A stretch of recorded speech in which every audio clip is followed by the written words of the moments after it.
53, hold the air. I see the subject inside. Looks like he's got a gun in his hand, and he's pointing at the clerk. Guys, I've got the south covered behind you. Watch the crossfire. Running southbound, Rob. He's coming right at you. All units, Victor 3, Victor 5 are fighting with 1. Hold the air. Victor 3, slow down. Subject in custody. Firearm recovered. Copy that. Command clear. Subject is in custody for the robbery. Firearms recovered. Hey, what's going on, folks? Welcome back to Hold the Air podcast. I'm with Rob as always. What up, man? How you doing, brother? Yeah, baby. This episode is near and dear to Rob and I's hearts when it comes to law enforcement and the experience we had at LPD. It goes without saying, in our opinion, in my opinion, that you are as good as how you train. And this episode is going to be dedicated to the idea of the application of force and all the discussion that comes with it. We got to have good trainers, right? Yeah, man. You can have the best material in front of you, and the wrong trainer can't pull it off. You got to have the right person to be able to explain what's important, why it's important, and why you should always train as much as you possibly can. And in my opinion, in my experience at LPD, that person is sitting in our podcast studio today. You are not lying. And exactly what you just touched on is why whenever we bring somebody in the studio, we reach out to the best that we know, right? In that area of what we want to talk about with that particular topic, we leverage the best that we know. And today is 100% no exception. Just a flyby of Darin Southworth's resume here, right? Yep. Started policing in 1994. 4th generation cop. Former patrol captain at Lansing Police Department. Currently the chief deputy at Ingham County Sheriff's Office. An expert in crisis negotiating and training. He's been qualified as a subject control expert with over 15,000 use of force reviews. And icing on the cake is he's got 35 years dedicated to the Special Olympics with over $1.5 million raised for charity, man. Yeah. Just an all-time great, special guy, expert across the board. I'm super pumped to have you in the studio, Darin. Thanks for joining us today. Happy to be here. So let's start off with, look, we know who you are, humble as they come. You're not going to come in here and brag about where you've been and what you've done. That's for us to leverage for the audience that doesn't know you. But we know from the work that you've done, just if I was to summarize you in like parentheses, you in a nutshell, you are the quintessential leader because you are not going to ask anyone to do anything that you're not willing to do yourself. And you lead truly by example or by doing the work, not by title, not by rank. Even though your rank, I don't work for the sheriff's office that you currently are chief deputy at, but when you were the patrol captain at the same department that we worked at, you had the rank. You could tell us to go in a corner and stand in your head, and we would do it. But the reason that we would do that without question is because we trust your leadership, and we trust who you are as a police administrator, who you were as a cop, and you are the ultimate example of this job matters, and we love you for it. Oh, it's very kind. Appreciate that. So tell us where it all started. Where did Darin Southworth first develop the idea that he was going to be in law enforcement, and what prompted you to pick this career? First, I'm a 4th generation cop. Okay. And I don't know if there's any truth to it being in your system, in your DNA. Maybe that's my case. But frankly, it was plan B because I wasn't smart enough to pass the Air Force officer qualifying test to be a pilot. So I sit here as a 33-year representative of the law enforcement profession. So I I watched. I grew up largely at the Jackson County Sheriff's Office. Grandpa was sheriff. Grandma was the lead matron, and Dad was a detective sergeant there. So it was. I think it's safe enough now to say that was kind of my daycare. So I grew up with some inmates. There you go. Hey, it must be cool to have your bloodline go right back to Wyatt Earp. Yeah. You know what I mean? Like, it's pretty cool. So, and I've just known policing. I mean, it literally came home with my dad every day in a take-home car and the radio on and handcuffs and gun on the side, and watched him do it well. I got into policing to be a detective like him. Okay. And once I got there, and actually started in '92. My first cop job was a oath-toting, sworn deputy with the Jackson County Sheriff's Office as a Marine deputy and diver before I was even a licensed cop. Okay. But '93 changed that and started with LPD. So Started in that's how it got LPD in started. '94. Started in LPD in '93. Got it. Cool. Yeah. Awesome. So we know that as much as we would love to just have you in the studio and pin you down for the next 8 hours and just ring you out, we know that our time with you is precious. We want to dive right into it. Right off the rip, what is the most important thing as you sit here today with all this experience and all your expertise? Right off the rip, just get the conversation started. Where do you see yourself today, as far as if you could tell the police culture anything, where would you start? Thanks for that question. I've said this a few times over the last handful of years, where if M. Coles, for example, came to me and said, "Southworth, you got them all. 18,000 Michigan cops, maybe beyond that, 600 agencies, king for a day or king for 5 minutes, go." It would be, folks, let's rethink how we approach. Let's rethink how we then structure training. We got to slow down, ease in, respect distance, all right? Control the variables we can control a little earlier. Again, sounds silly to control what you can control, but we're not taking advantage of that as often as we can. And the spirit of that isn't to avoid force necessarily. It's not to avoid force at all costs. It's not the booger eater administrator in me saying, "Hey cops, let's play it safe and avoid force and public sentiment." And that it's about safety. We operate in haste more often than we need to. And in hindsight, if we look back, there's always going to be those moments to go now. Mm-hmm. All right, intervene now. Save someone. Stop something from happening that's bad. We'll know those moments. We see them.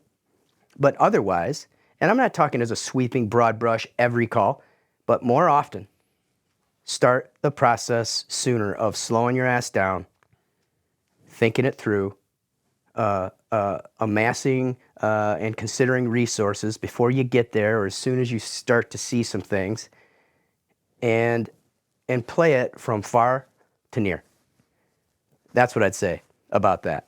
And if we do that, we're going to win more, and we're going to win prettier, mm-hmm. and we're gonna get closer to that below 100 that we've heard from that program, and win more often when we control the elements that we can. Now, there's evil out there, and there's a lot of things we just simply can't control. Ambushes are up on cops as much as ever before.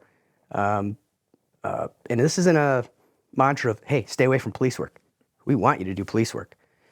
But when we really back off and assess ourselves, and never have had better technology in our pocket to assess ourselves and our performance more now, to control how we perform, and maybe along the way we avoid some unfavorable outcomes. So I I can really that resonates with me a lot. Rob and I have and you knew Kirk Martins, right? Sure. Real good friend of ours. Yeah, you right? bet. I'd have Best ever. I'd have conversations with Kirk, and he was such a thoughtful guy. Like he felt the job. But over coffee one time, we were just joking. I don't know how many years on, but it was a decade. He said to me, like, because we had gotten into some kind of physical altercation. I can't remember what it was, but we were laughing because both of us agreed it was like going down in slow motion. Like, was it going down for you in slow motion like it was for me? And I don't think it was. I think it had everything to do with having reps, right? Where you've done the job over and over and over again. You've been in those stressful situations, and now you're just better at it because you're slowing down. Like we just naturally found the ability to slow down because the first 3 or 4 years, everything's so fast, Yeah. everything's so exciting, everything is intimidating, right? You don't know what you're getting yourself into. But as you start to get a little more confidence in your ability, things do slow down. So to echo what you're saying, yeah, we need to slow down more. If we can imprint that earlier in officers' careers, I think we will win more. I think it will look prettier. I think all those things that you mentioned are going to happen because we're training towards slowing down rather than, I'm the cop, I'm on scene, you're going to listen to what I'm saying now. We're not going to take a pause and to assess and use different levels of technique to get the desired result. Pace is everything because I've walked into domestics and I've been the spark, right? My voice is too loud. I'm not listening to what the witnesses are saying. I'm moving too fast, and next thing you know, it's a tone, and I'm fighting with one. And you look back at it, and it's like I think that could have been avoided. My question, like to you, is what do you think is the most effective form of subject control? Under the philosophy you just described, is slowing down, taking everything in, using better distance. When it actually comes to hands-on, because there's all different types of styles out there. You would know more than I do. Sure. My answer to that is all of them. And here's how I'll qualify that. Because I'm not going to knock any of them. All right, whether it's Krav, whether it's Gracie survival tactics, whether it's effective fitness combatives, whether it's age-old PPCT or human factor research group stuff, which had a ground zero on up program, research based. It was the thing for a long time. Lockup has a program. There is good stuff out there. But the answer is all of it.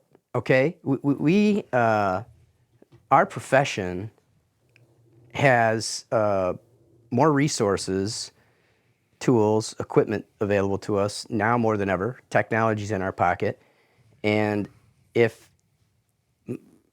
my personal humble opinion of this is, okay, go get it, use it, just train to it well, and we've got to stop doing silos. Okay, so if you're an organization, if you've invested in a particular discipline of subject control, well, hopefully you've invested beyond your trainers, all right? Because you could have 2, 3, 4, 6, 12 people that have a good, more pronounced, base of the combat arts or police subject control. But are you giving it back? Are you sharing it back?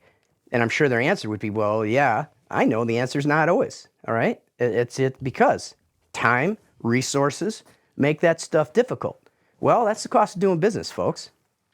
We may get into MCOL's, movements here soon, but to wrap the point, whether you subscribe to Taser, which most agencies do, a chemical irritant or a personal protection spray, great. Baton, great. Just make sure the training matches it and integrate those critical skills when you have time to meet, which means the days of just firearms training need to stop. Okay? We've got to do that. We're mandated by MCOs to do that once a year, which is silly, okay, in a standard sense. And most agencies exceed that. And most agencies do some good stuff for their cops. But it's largely, overwhelmingly, and my scope is well beyond Lansing and PD and the Ingham County Sheriff's Office. My reach, my exposure is through the Midwest and in a lot of places through Michigan. All right, seeing how people train. And some do it well, some do it better than others, some don't do it well at all. And but the agencies, I feel, that are closer to integrating their critical skills, all right, where you go from being on the range and doing some live fire or Sims fire or frangible rounds fire from cover or moving, and then the next thing you know, boom, you got to do CPR. Okay, it's a slight, it's a safe, it's an easy, and it's a realistic inject that forces us to transition. Well, the same thing needs to happen with from taser to hands-on subject control or follow-up control. Many probably would say they're doing that well, but all too often we see video after video where cops are flat-footed. The taser goes off. You can see they're expecting the desired outcome. It doesn't happen. 47% success rate in northern states, okay, for a variety of reasons. Do we have plan B and plan C in pocket? Because that's how we need to train, all right? And as much as you choose your attitude, mine is positive, and living life cup half full, we kind of have to train to a cup half empty standard, all right? Which means we're waiting for Murphy. Yep. He's around the corner. We're waiting for failure. We're training for failure because we've got to be ready to transition to the next, to the next, to the next in order to win. Right. So get all of that training. Send some folks to here, and I think that if there's anything we've done well in my past as a lead trainer is go send some book. Go get the cornucopia conglomerate classes. Let's bring it back. We discuss as a team, and we make an informed choice on what we want to give back to the whole. All right? But it's got to be integrated. All right? We got to transition from one to one. And then I'm at a place, probably just in the last 10 years, we got to balance the static and fluid skill presentation and practice with decision making, live stuff, all right, or fluid scenario based role play stuff, because it's the decision making part that's really getting us into the jam. That stress based decision making, you know, and if we can control that stress through good training, okay, and it's not just the exposure to the skills part. Right. It's employing them in a lifelike thing. When more variables are there to consider, and if we can control that stress through good quality training or condition our people to make better decisions or decisions period under stress and control that and manage variables, control what we can control, we're going to win more. Right. I think that a huge importance to dive into here real quick is the importance of duplication. And what I mean is, and I'm talking to the FTOs out there who are getting trained from the agency to train the new people. What you're duplicating as an FTO is going to drive home what the training is that is being funneled down to the brand newest person in the room. They're going to duplicate what we do well and also what we don't do well. And so I think that it's crucially important, and I think that you would agree is, you know, yes, training has to start from the top, and we want our best people to get trained in the best tactics and then bring that through and spread that through. But I think, unfortunately, I think maybe we would agree that, especially in the last 5 years or so, policing is taken a turn towards avoidance. And what I mean is cops tend to want to just avoid, but the mentality that, and not everyone, certainly nobody in this room, right? There is nobody that I would, that if we were going to suit up right now and come out of retirement, the people in this room is who I would want to go and hit the street with today. Right. So I'm not talking down on us or anybody else for that matter. All I'm simply saying is we start talking about the leverage of pressures from the media. We start talking about the leverage of police getting charged criminally. We start talking about the leverage of all these factors, and we can name them, A to Z, but it all comes back to there's a piece of police culture of just wanting to avoid all of that by doing whatever they can do as the minimum. Would you agree? How much as an administrator, with all the kind of, issues you have, funding, staffing, all that stuff, how much training can you give the FTO? How much training should we be giving these FTOs so that they're well versed enough to duplicate the product? The end result is, okay, this young person is learning how to do law enforcement. Force is a part of law enforcement. Can they operate in high stress situations or appear to have the ability to learn how to operate in those? So how much training, if you had endless budget and you could do it the way you want to implement it, how much training should we be getting? And hands-on stuff, subject control. Yeah, well, there's a lot to unpack there between the two of you. A couple things I want to bookmark. One, the FTO and the importance of that in any organization. Part two is the training and investment in the FTO, and the other is the era or the real or perceived avoiding doing police work right now that Rob mentioned. Yep. So let's start with the FTO.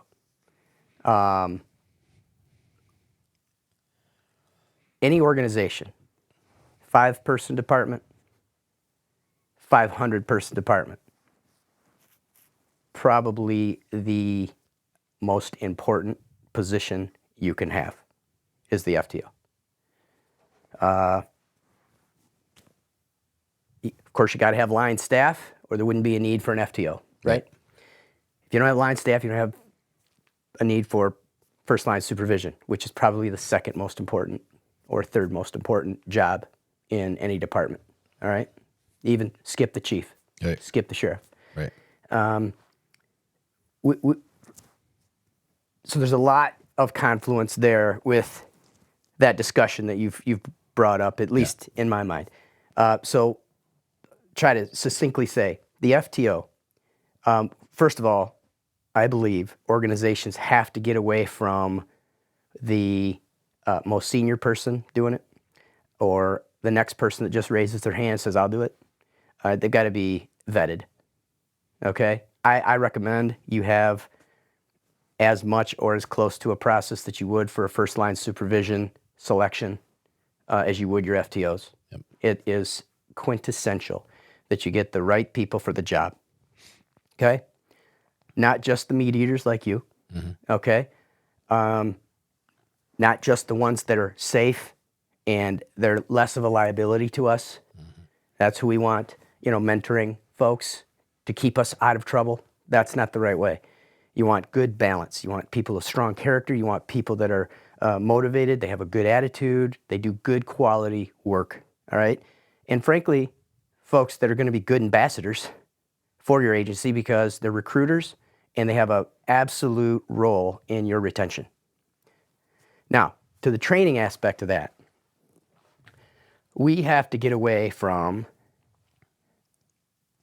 the age-old training processes that are more evaluation heavy than they are training heavy. And there's stuff out there, okay? And I'll do a shameless plug for Command Presence, all right? Paul Biesinger, who's working for them and has developed what many feel is much closer to how we should be. Now, let me qualify that too, all right? We are not cookie cutters, all right? 100%. We are different humans in here. We always have been. Yep. No matter what kind of old school upbringing we came from, our learning has been largely the same as those Gen Zers that are now predominantly coming through, although it's not the least bit unusual to have some 30-somethings and some 40-somethings, even a periodic 50-something coming through the academy now because they've got a desire to serve amongst, as a minority, amongst snot noses coming through the police academy. All right. However, people learn in a variety of ways. If there's any real tangible data, research-based difference with our millennials and Gen Zers, it's the influence of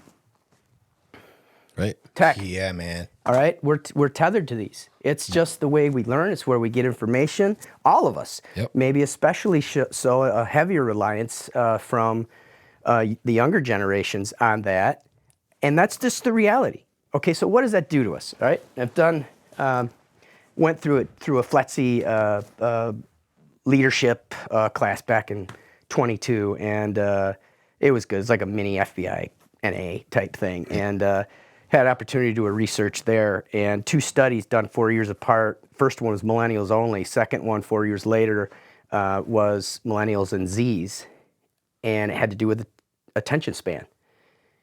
And in 4 years, we went from 20 seconds to 12. All right, and that's when they've got something in front of them, and they're just flipping through. If it doesn't grab their attention in 20 or 12 seconds, they're on. They're moving on. What does that mean? How does that translate? It means we got to get their attention differently. We have to attract them differently. All right, we have to educate them, and our expectations are different. And frankly, I think that applies to all of us because I know how easily distracted I can be, and anyone who's watches this when it airs will probably go, "Yeah, that guy's on ADD anyway." All right, but why wouldn't he say that? It's worsened. Yeah, I'll say that because of this tech. Yeah, and I think I'm in good company. So there. Yeah. It's changed how we learn. All right. So again, back to the recruit. We have to. These folks are coming from we more and more, and this isn't new. This has been 10, 12 years running. We've got an employee coming to us now, attracted to or just trying out our profession, which is far more regular than probably when we were coming through. It's like it was in our soul. It was our calling. Yeah. There you go. Yep. All right, and I've heard that mentioned here on your very show before, that this is a calling. Well, honestly, those that start, it's not necessarily a calling.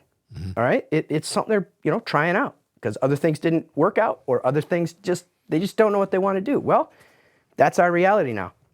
Okay, we don't have 500 applicants waiting in line for 3 jobs anymore. Damn right. We've got about 2 applicants waiting in line for 3 jobs now. Yep. And that's another discussion to the policing and the avoiding segment now. But to close the circle on training, we need to go. It just feels more natural, all right, where we know overwhelmingly if you put 5 recruits through training, one of them's not going to make it. That's what the stats say. Maybe Right. 2. Okay. Does it mean they're broke?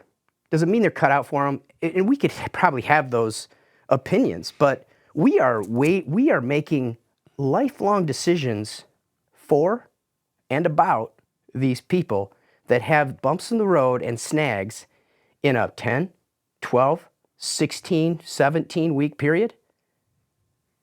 Are you kidding me? Yeah. Damn right. Look we have the greatest profession in the world, but among the most complicated professions in the world. Right. From cats coming out of a tree to people with guns, mental health stuff, the civil law, criminal law, and even radio communications. It's a super complex job, and we have got to get to a point where we're not cookie cuttering this. Okay, we don't learn in a cookie cutter way, we don't teach in a cookie cutter way, but the program seems rigid, and it's got to be done this way. And your teaching style and your teaching style are going to be different to get to a pretty similar outcome. All right, some master that just well. All right, and because 4 of the 5 make it through the program, is that really reinforcing that? Well, it's got to be working. And I submit to you that there's a better way. Many are smelling the coffee, that we have got to take our time. We got to do better by our folks and groom them up. And we can all think of a success story here as somebody that got maybe recycled, PIP'd. I was a pop can there. I got recycled like 3 times, and I had fabulous FTOs. Yeah. I had Del Costanco. I had Joel Myers. I had Eric Eichenberg. Yeah. I mean, guys that you could tell you were sitting in the car with the right person. But the experience was different to me. It was green. I didn't have the family history of anybody in law enforcement. But yeah, to your point, yeah, I struggled. And then one day, bam, there it was. I was like, oh, Yeah. I think I can do this. Right. I mean, train, coach, then evaluate. Yep. You know, that pressure is immense. Not everyone responds to it. And we got to stop the fact that, well, if you can't handle the pressure, can't handle the heat, get out of the kitchen type thing. It's just different. Yeah. All right. You know, again, without 400 people waiting in line to come do what we do, that's all the more reason for us to take our time and do right by some people that might just get it figured out and serve the organization well for a very, very long time. Right. And, you know, before we did this podcast, I was thinking about things I want to talk about. And I was going to ask, you know, when we hire someone, you know, what are we looking for? Can we avoid hiring the wrong person? Because sometimes, you know, let's just be honest, that if you're timid, right, and you've never had any life experience, it is going to be very difficult for you to get through this process. Like very, very difficult. You might be able to handle the book side of it, but the application side of it is when it becomes like the real thing. Like, can you go out and apply probable cause? Can you go out and see reasonable suspicion? Do you have the authority and the gumption to tell someone, instruct someone, this is what's going to happen because I have a lawful reason to be here and you need to follow my instruction? You don't know what you're getting when you first hire someone, because on a piece of paper they've qualified in certain ways. But I think this all ties back to the FTO, right? Now you've got this opportunity to put this person in live scenarios and figure out where they need to be coached up better. Exactly. Yeah. Now the exact opposite example can be very true. You get those that are the practical, the hands-on folks that might not be good at the policy and the books and the other stuff. And there's no replacement for that experience to bridge the classroom from the field. There's just no replacement. Right. You just have to do. All right. Which again tells us, look, we want a good balanced FTO. You don't want somebody that's just good at the booger eating and you know, the paper trail and, you know, the application, the report writing stuff. All important. Yep. It's got to be balanced. All right. So that we don't, you know, end up in a place where today's cops aren't learning how to shake the bushes, so to speak, right, and cultivate and develop leads and information and work people. We need to do it all well, which, again, it's important that you pick the right person for that job, to do the well-rounded nature of it, and be able to identify. It's like strong here, not so strong here. This is what we got to work on. And it might even say, well, look, we're always in touch with our strengths and weaknesses. It's like, look, I'll emphasize on this, but I know that this cop's going to Z next time around. He's really strong in these areas. Yeah. We're going to serve this recruit really well. Right. And that's that type of coordination, collaboration is good.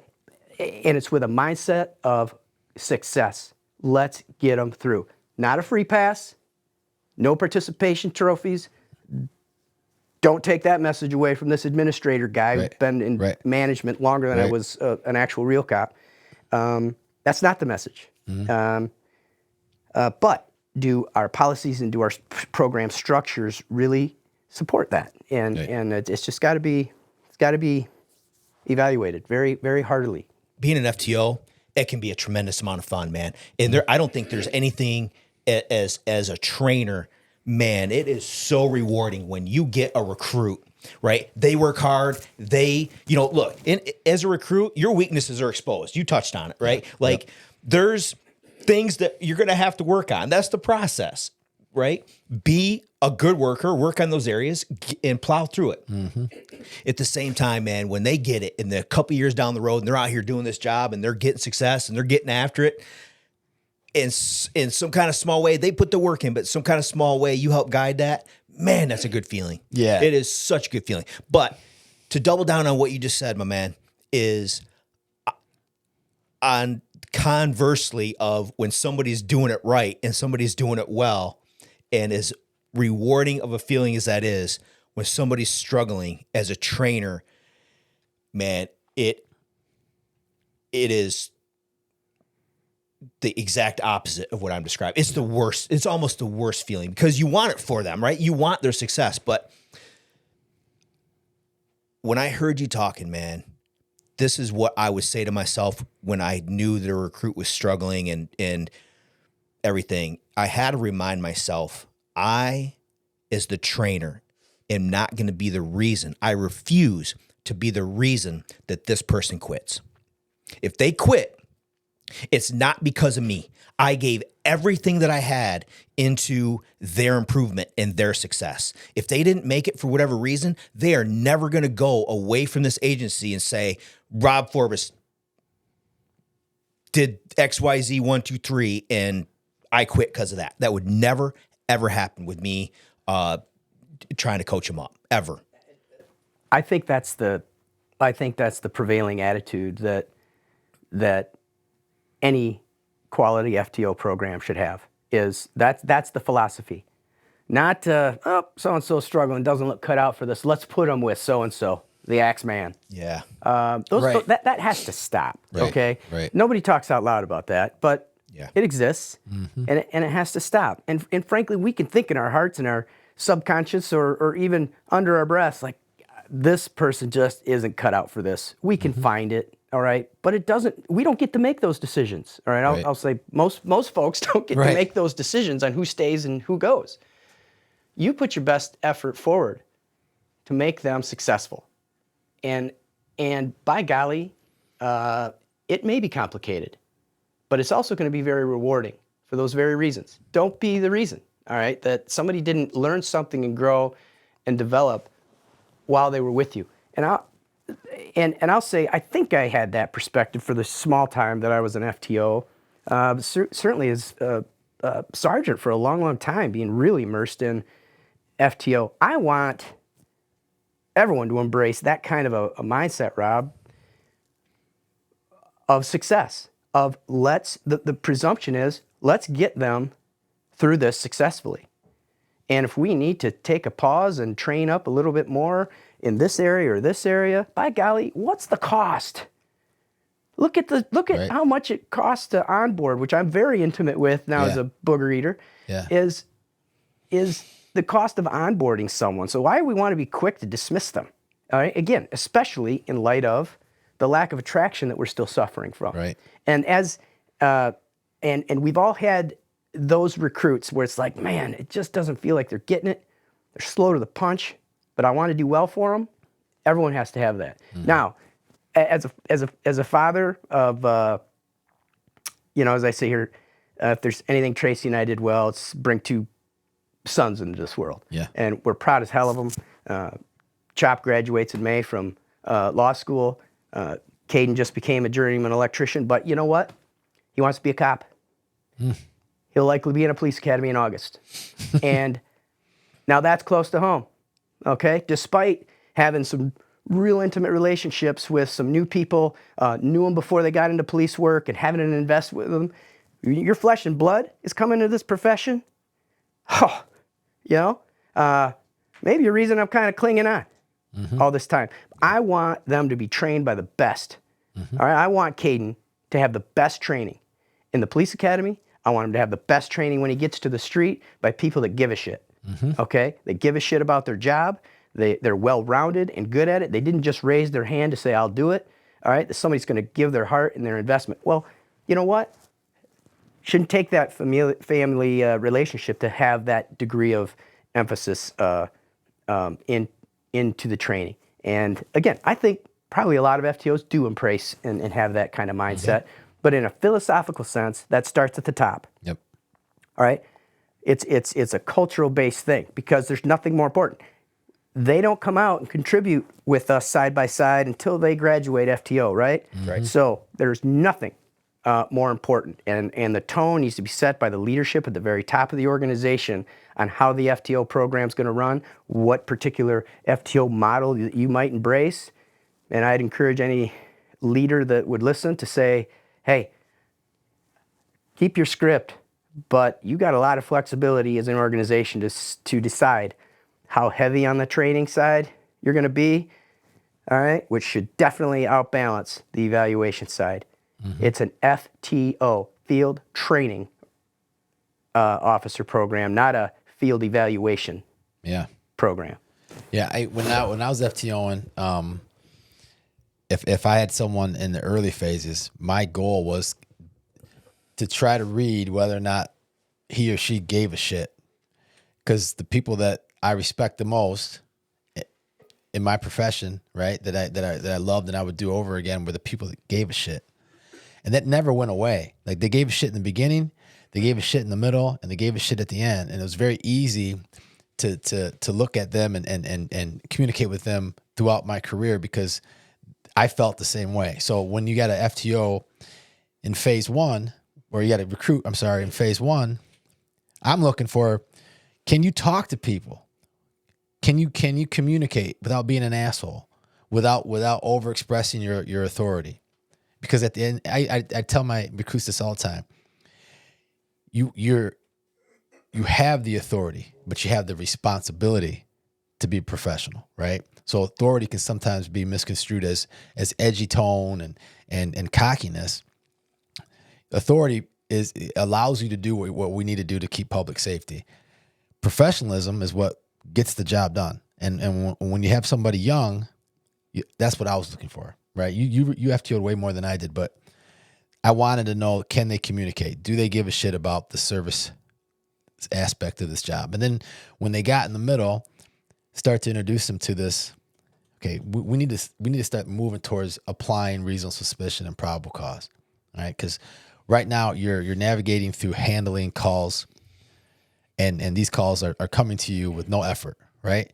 Now we get in the middle of the program. Say I got them in phase 2, going to phase 3. Now we need to start getting out of the car, 10 toes down, talking to people, putting our hands on folks, patting them down, understanding what a traffic stop is, how to execute the right kind of traffic stop, looking up felony warrants, going out, grabbing a partner or two, executing preemptive arrest warrants, and taking people to jail and being confident in that, closing the distance, putting your hands on them, going through the reps. And then when they're in shadow, let's see what you got. Let's see if this is landing. I have to share the story about one of my second to last recruits. You know you've done your recruit right when you execute something and it's a foot chase and it's a gun recovery and you get your recruit to blow chow. So I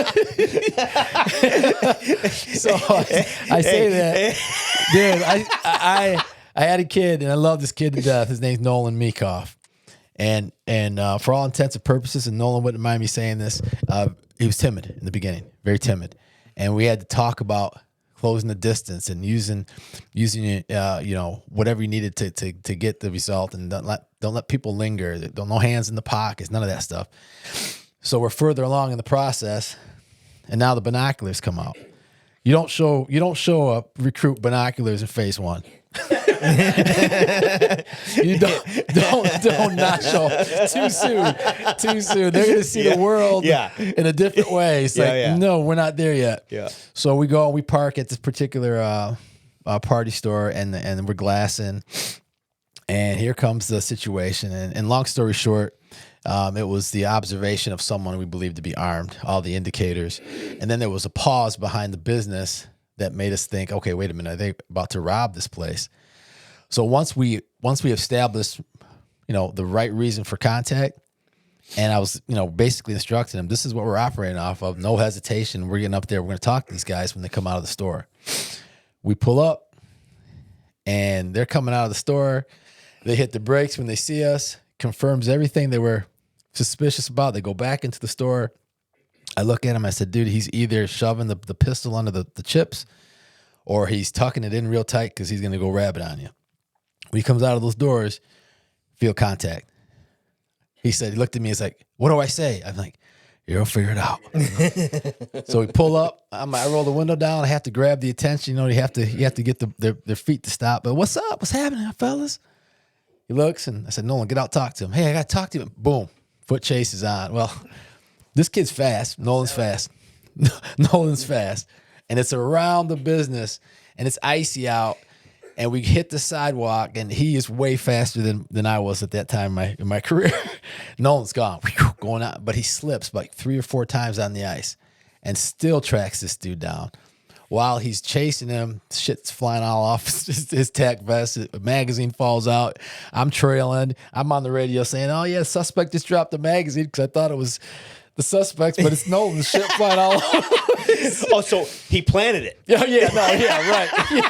Yeah, no. Hey, no. I couldn't resist. I'm sorry. Yeah, I'm sorry. Keep going. But, I mean, it is a full-blown foot chase. Now he's out. I can't see him. And I get on the radio, and I'm like, yo, where you at, Nolan? Where you at? Kid hops the fence. He's got the S1 in or the suspect in the backyard. Got him at gunpoint. Used great distance. Didn't try to take him into custody by himself. Waited for me to get there. Hopped the fence. Dual contact. No resistance. No fight. Call the K9.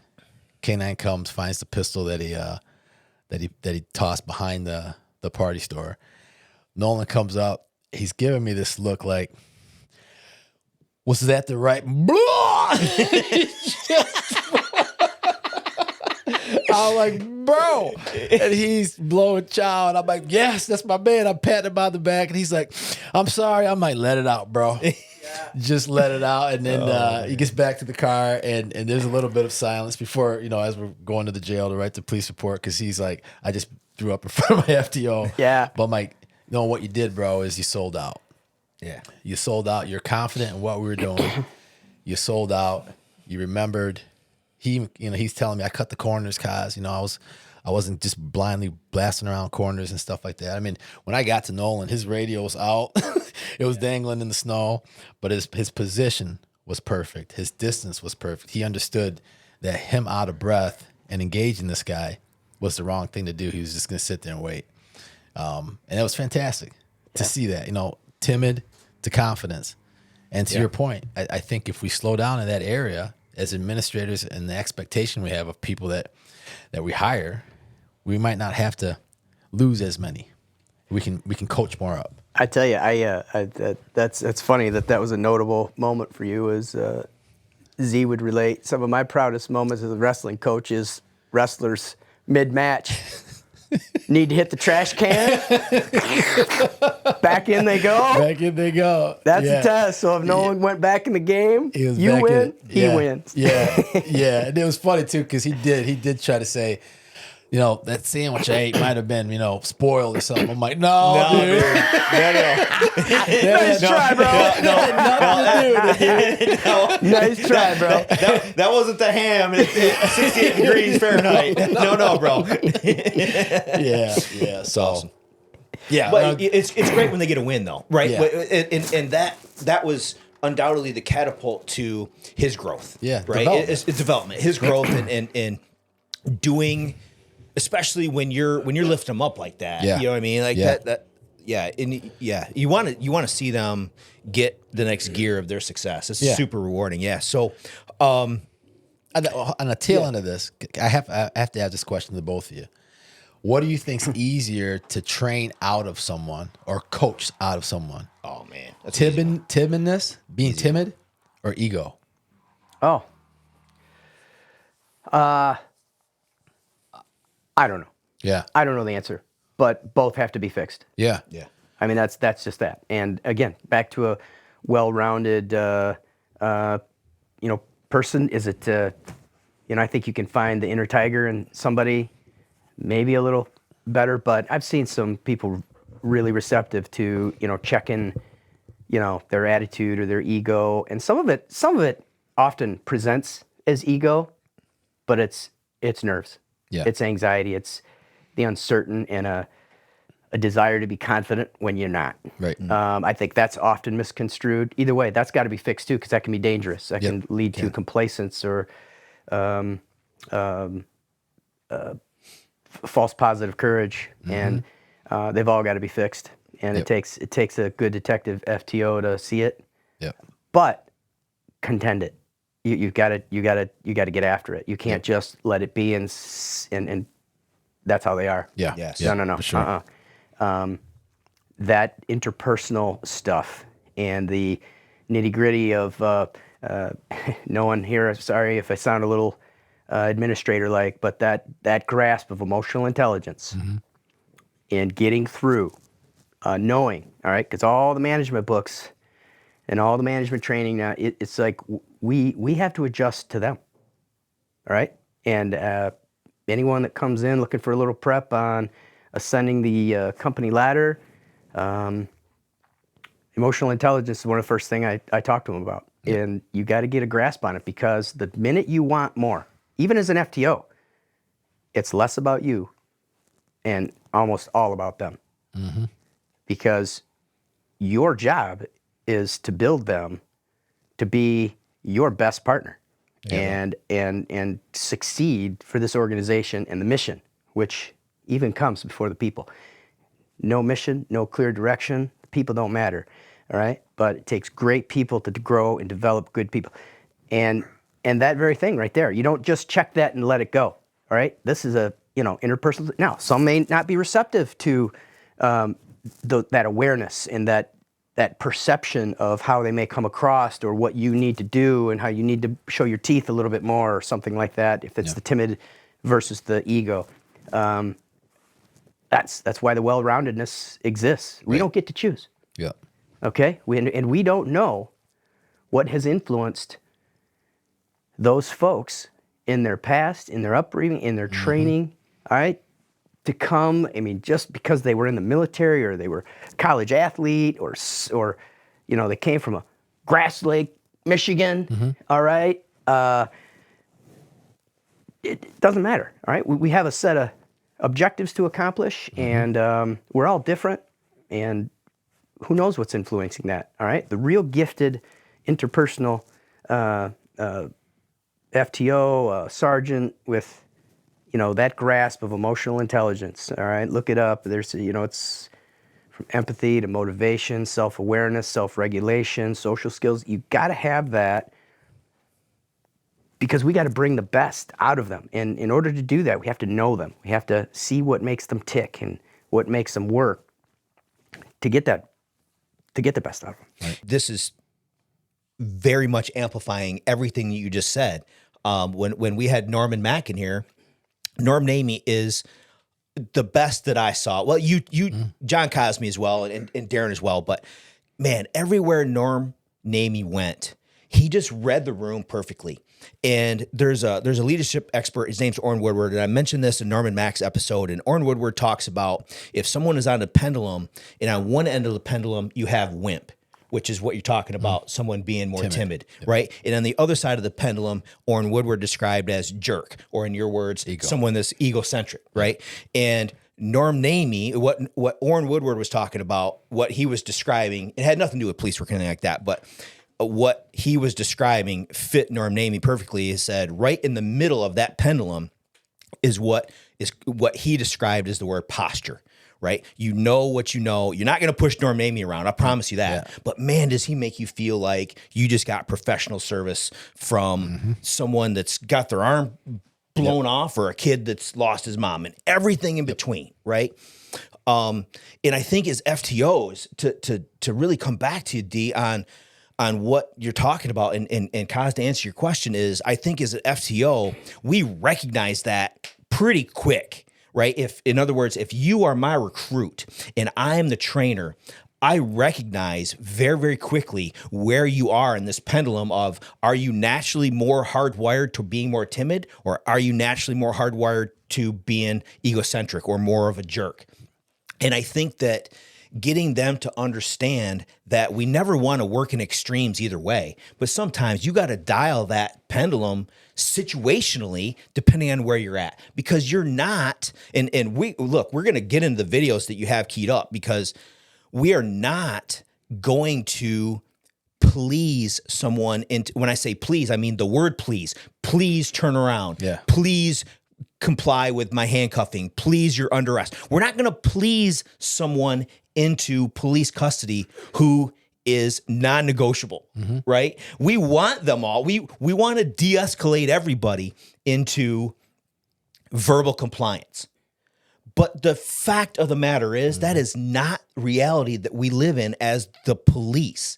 Sometimes you got to come over on the scale away from, maybe your comfort zone is, I'm a little bit more soft-spoken. I'm a little bit more timid in your words, right? We got to crank that up a little bit to get results, because this person is not complying with you, right? And all the verbal direction in the world is not going to change their stance. You're going to have to ratchet this thing up a little bit. We talked about that with the box episode. Sometimes you gotta drop a nuke, and I don't mean that like we're out here slap people up. I'm not talking that. I'm talking your attitude. Like you got to raise your blood pressure a little bit and get some results here. Right now, conversely, we've all seen where, and look, I'm guilty of this. I'll throw myself under the bus. Sometimes you're more hardwired towards being more naturally aggressive, or more off the scale, and it takes a lot of experience of watching the right people doing it right. Watching the John Cosmes, watching the Darin Southworths, watching the Norm Namies to say, holy shit, how did you do that? I want a piece, right? I want my success to look like that. That was like, I would look at Norm Namie like he invented fire. Like, how did you do that? Human chess. Human chess. Chess, 100%. And you got to want to win. You got to want to win. And win means more than a good beatdown.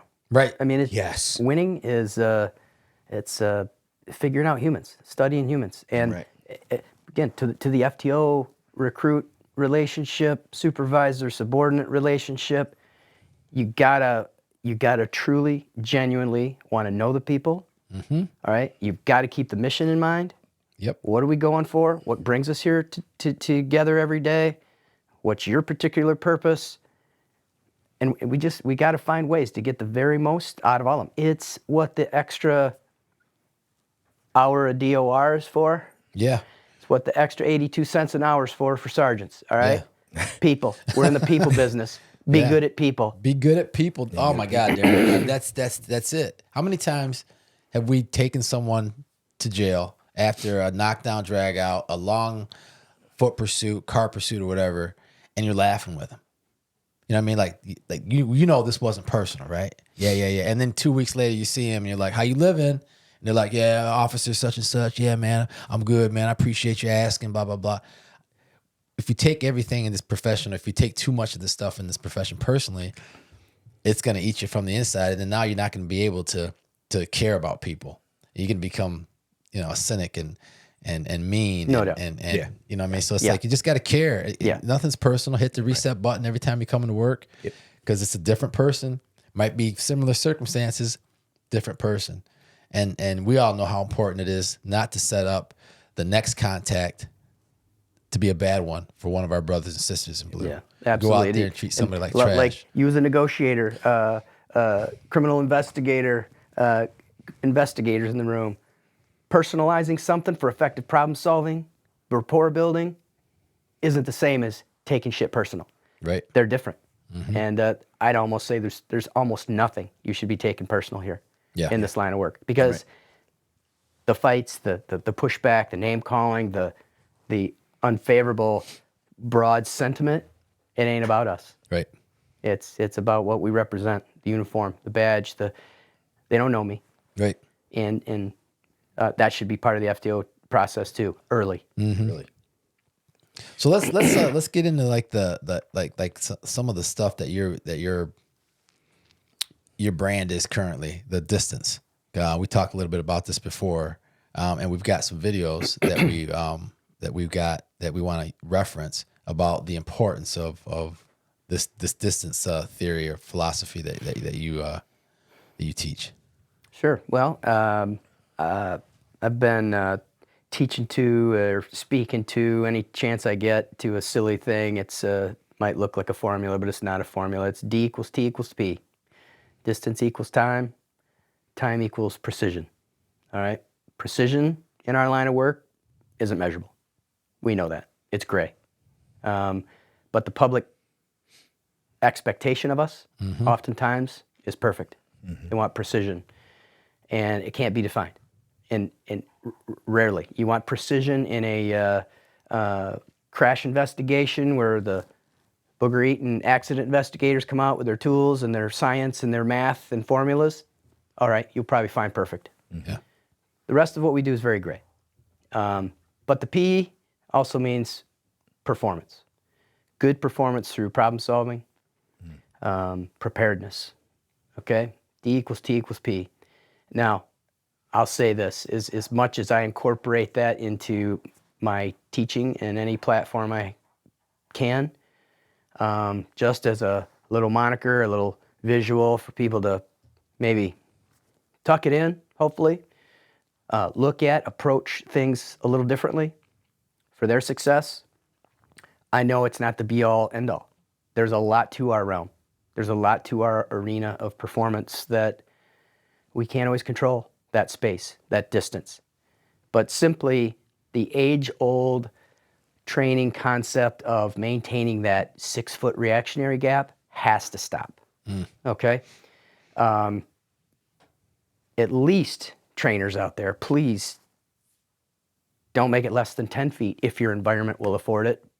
But at the same time, if you don't have to even be that close and you can accomplish the same thing from afar before you penetrate a threshold of a door, if you've got other barriers or other things and you can make contact from afar, please do it. And I'll say here, and there'll be opportunities likely before we're done today to say and show this simple thing.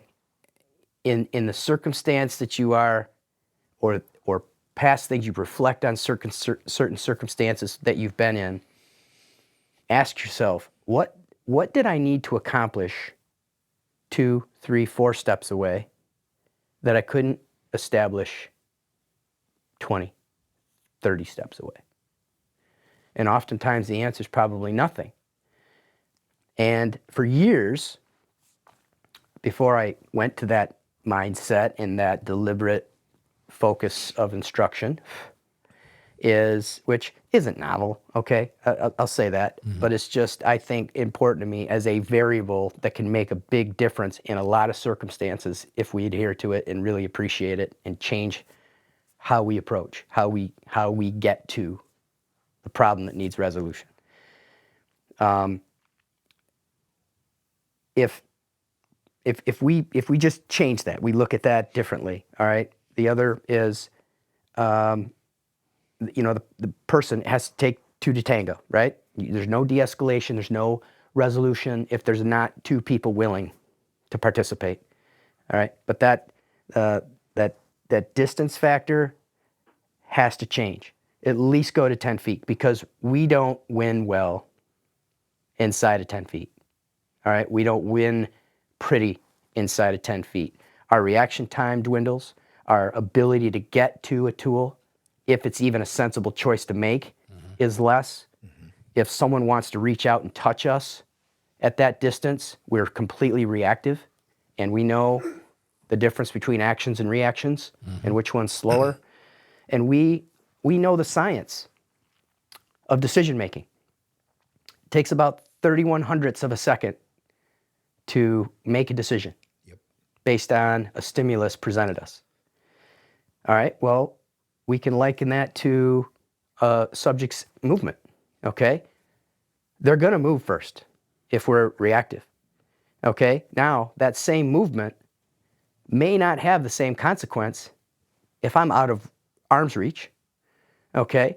And it may have a less consequence if there's a weapon or something like a gun with a reach out and touch you ability, all right? Because the farther away I am, now you've got better reaction time. Now you've got better distance for accuracy, things that are in your favor versus right up close and personal. So there's so many science-based reasons for us to rethink how close we need to be. And for those who are on the side of, shrink that down. And I'll say, and hopefully this doesn't submarine everything I'm trying to teach, I taught the 6-foot reactionary gap for a lot of years, and I breached it because I had a mindset of hunger. Like, you ain't getting away from me. I want to be able to grab you, seize you, control you fast, and frankly had some success with that. However, one kick to the nuts, one poke in the eye, one elbow to the teeth, this ain't fair anymore, especially when you're 5'6", 155, all right? And there's a lot of folks like me now, all right? Ladies, smaller gentlemen, all right? We have to work harder. We have to be more vigilant in our tactics, our spatial relationships, our commitment to win, our commitment to fight, because it's just harder to move humans, no matter how capable you are, that are bigger than you. So, two punchlines. One, do I have to be right there, or can I accomplish the same thing back here and control as many variables as I can? Figure them out. What's their willingness to cooperate? All right, what's their willingness to turn around and interlace their fingers behind their back like they're praying and spread their feet and look away from me? And if they don't do those things, guess what? I'll be damn glad I figured them out from afar than I am right on top of them. Part two, if you are of that mindset of wanting to close it down and not let them get away from me or get the jump on them, okay, there's no rule unless your department sets one. But you better be ready to fight. You better be ready for that fist, that knife, that elbow to become barreling at your face. And if you aren't, then ask yourself, did you do the right thing? Because I'll tell you this, if your mindset is to grab them before they run or something, folks, no one probably more than you meat eaters in this room, all right, Scroggins who was on, Mobley who was on, Kenny Callison who did a thing with you, KO, all right, there's some meat eaters here. We know running from us ain't the worst thing that can happen, okay?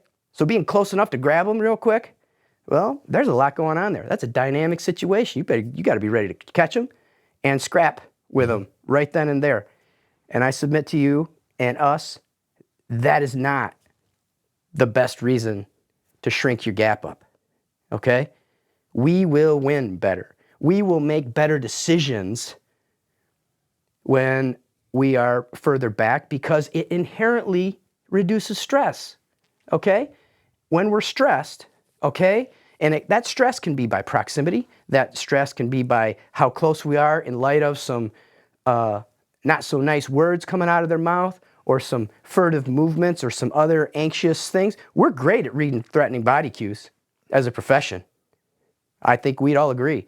Even those fresh out of the police academy, they know that ain't right. They may not know how to articulate it right yet, but ooh, something's going on there. Yeah. What we suck at is doing something about it. Like backing off, challenging the behavior with words, okay? Maybe moving myself to a barrier behind some cover because something's going to pop off here, even if it means they run, all right? Well, we'll catch them. They'll go to jail tired. Or maybe we won't catch them. Right. Then we'll track them. We get the Norms and the Macs here, and they track them up. Maybe that doesn't work either. But we're going to figure out who they are. We're going to win in the end. Yep. That is not the worst thing that can happen to us, okay? Getting your ass shot is a bad thing. Getting yourself stabbed in the neck is a bad thing that can happen. And if you're out of range and you controlled a lot of the variables and that just happens, well, it happens.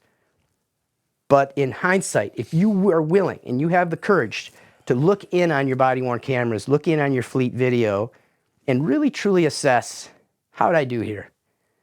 It's got to go from start to finish, not just upon when I got up in interacting distance with someone. That interaction can start from afar, all right? And I don't say this in a way that's cowardice, and again, to avoid force at all costs. That is not my platform. It never will be my platform. All right. I'm a believer in force. I'm a believer in early force where it's warranted, where it's measured, where it's reasonable as being a mitigating variable that may change unfavorable outcomes. However, example after example after example, bad things are happening, shit gets ugly when we are too close. And we could argue, well, it probably would have popped off anyway. Well, if I can at least get somebody turned around and not facing me, they are not the same human in a capability sense as they were when they were facing me with all of their symmetry and hand-eye coordination in front of me. At least their back's turned to me. You know, anything to capitalize improvement of position is where we should be and how we rethink stuff in a complete de-escalation sense, which has been a bastardized expression in our Can I ask profession. a question? Because I really think this is appropriate. I feel, and I felt like this leaving LPD, you know, watching the young guys, you know, go through and the young ladies. I feel like when the avoidance part of the discussion, right? In the beginning, you're like, oh, can I detain? Can I detain? I think if you're a field contact person, right, or you're at a domestic, right, and you walk into a house, distance is difficult, right, in that setting. If you're proactive and you're going out there and you're putting your hands on someone to Terry pat them, detain them, like traffic stops, right? Like sometimes the furtive movement you saw and the slow to stop thing, you get up there, you got the heavy breathing, you got all these things that qualify as real suspicion. Detain them. I've seen so many officers get in the scenario you're talking about because they're allowing this person to come up with a plan. And nothing says that we can't unhandcuff you after you've been detained. Absolutely. And I just think it's not utilized enough. If you can articulate, hey, come here, I got to talk to you for a second. You know, you're behind a building. It's 1:00 in the morning. Hey, you're close. You're close to them. Detain them. Get them in handcuffs. You know what I mean? Certain scenarios, right? Now, if you come around that corner and now you're talking to them and you have applied the distance philosophy and now they're cueing everything that you're talking about. Yeah, now, okay, you've got something. Backup's going to get there. You've afforded yourself a numbers game. There's more people there to address this guy rather than just flying around the corner and running up. And, you know what I mean? I to your philosophy, to that point, I agree. But when your field, explain to me, I guess what I'm asking is like the field contact, the proactive stuff, the inside the house out on domestic, so the younger officer could understand like the how to implement that distance thing. Okay, yeah, sure. Let me try to give you my response. Yeah. To that very inquiry. So I think we can do both. All right. Where do I believe that the detaining someone lawfully in a stop using handcuffs to kind of isolate and take away variables is underutilized? I sure do. But the same thing would be true. That means I've got to be close enough to do it. Sure. And when we have opportunity to start that process from further back than perhaps traditional training at a 6-foot reactionary gap or what have you, I just invite that we do that and use those same things. Now, I may have reached, in my mind, the threshold of reasonable suspicion, all right, and that person's going to be frisked before it's all said and done, all right, and I can lawfully articulate that. This has now just become a tactical choice, and I mean that means when, all right? It means on your terms. That's right, because I know that when I decide to do it, it's not going to be a choice, okay, But now, if I've got the ability or I feel the necessity to wait for some backup, now I'm just going to be a good witness. I'm going to stand in a good place because for the very reason that I feel like a stop and frisk of this person or detention in cuffs while we further the investigation is warranted should tell me also that there's probably no reason for me to rush right now if I don't have to. Right. Because if I go in and I do this now, I'm in it. And I'm creating a potential circumstance for myself that might not be as favorable by myself. And I might be creating a bad situation for my partner who's coming up, who's going to have a lot less information, all right, and is going to wonder what the heck's going on. And if Southworth's underneath on the bottom, this is inherently going to escalate because I know no matter who comes to my bat, somebody on top's getting clobbered. Yep.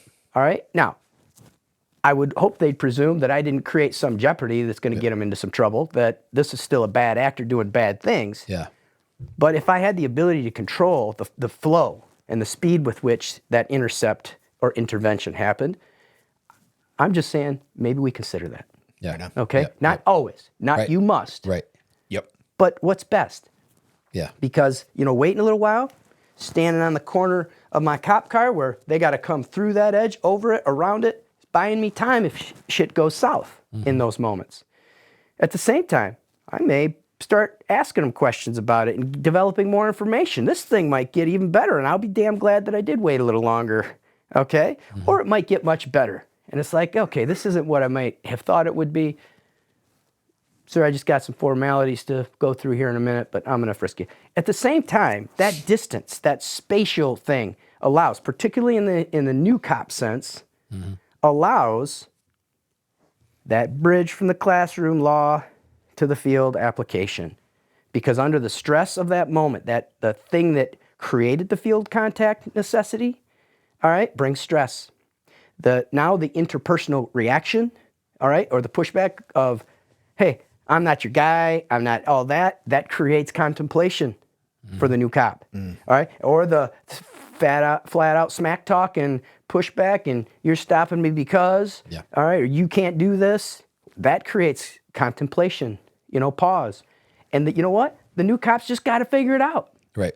All right? And we want them. I'm not here to say, well, just do X, we'll figure it out later. No, you really got to know. And if you are in a place where you are inherently less stressed, you won't change physiologically as much. Got it. All right? Some degrees of stress, like that anxious, like before a sporting event type thing, can be very healthy. It can ready you for the game. Well, there's rules in that game. On the street, only one set is playing by the rules. Okay? The other set doesn't, or doesn't play by all of them. Right. The stakes are different. And if we can train our cops, and this isn't exclusive to the new cop, okay? Because any other situation with the right variables and the wrong cues and body language and other context of a call can create stress in and of itself. We think and perform more clearly and more effectively when there's less stress that we're subjected to, less influences on our physiology. So that part is science. Right. And that's what we want. Not to avoid policing. Right. Okay? But when we get good and we adhere to those things that keep us safe and reduce stress, my God, our experience is growing, our comfort is growing, and that bridging the gap from at least the legal aspect of the classroom to the field, that becomes seamless. Now we're just going to perform better in those stressful moments, but it still doesn't mean that we breach that healthy reactionary gap or distance with some barriers and cover opportunity when it's available to us. All right? Now, by example, you mentioned the domestic. You go to a place and it's in an indoor situation. How do we do that? All right? And this is if there's a appropriate opportunity later, all right, we have a responsibility to structure training better as well, okay? Setting up a situation or a scenario is great, allows decision-making and stress-based injects. That's all good. But let's take it from the beginning and let them have all variables versus, okay, your problem's on the other side of that door, ready to go. Yeah. Well, for real, I would rather the threshold be part of the factor, and I would use it. Let's use it. Who says I have to go into the house? Right. Who says, what if I can bring, all right? I use this analogy, which I stole from Force Science, realistic de-escalation instructor, ISIN. Isolate, contain, evacuate, negotiate, or problem solve, okay? Let's control what we can control. Isolate the problem, evacuate the uninvolved or the ones that will cooperate, okay? Contain the problem, negotiator 101. No negotiation, you can't contain your person, okay? And then problem solve.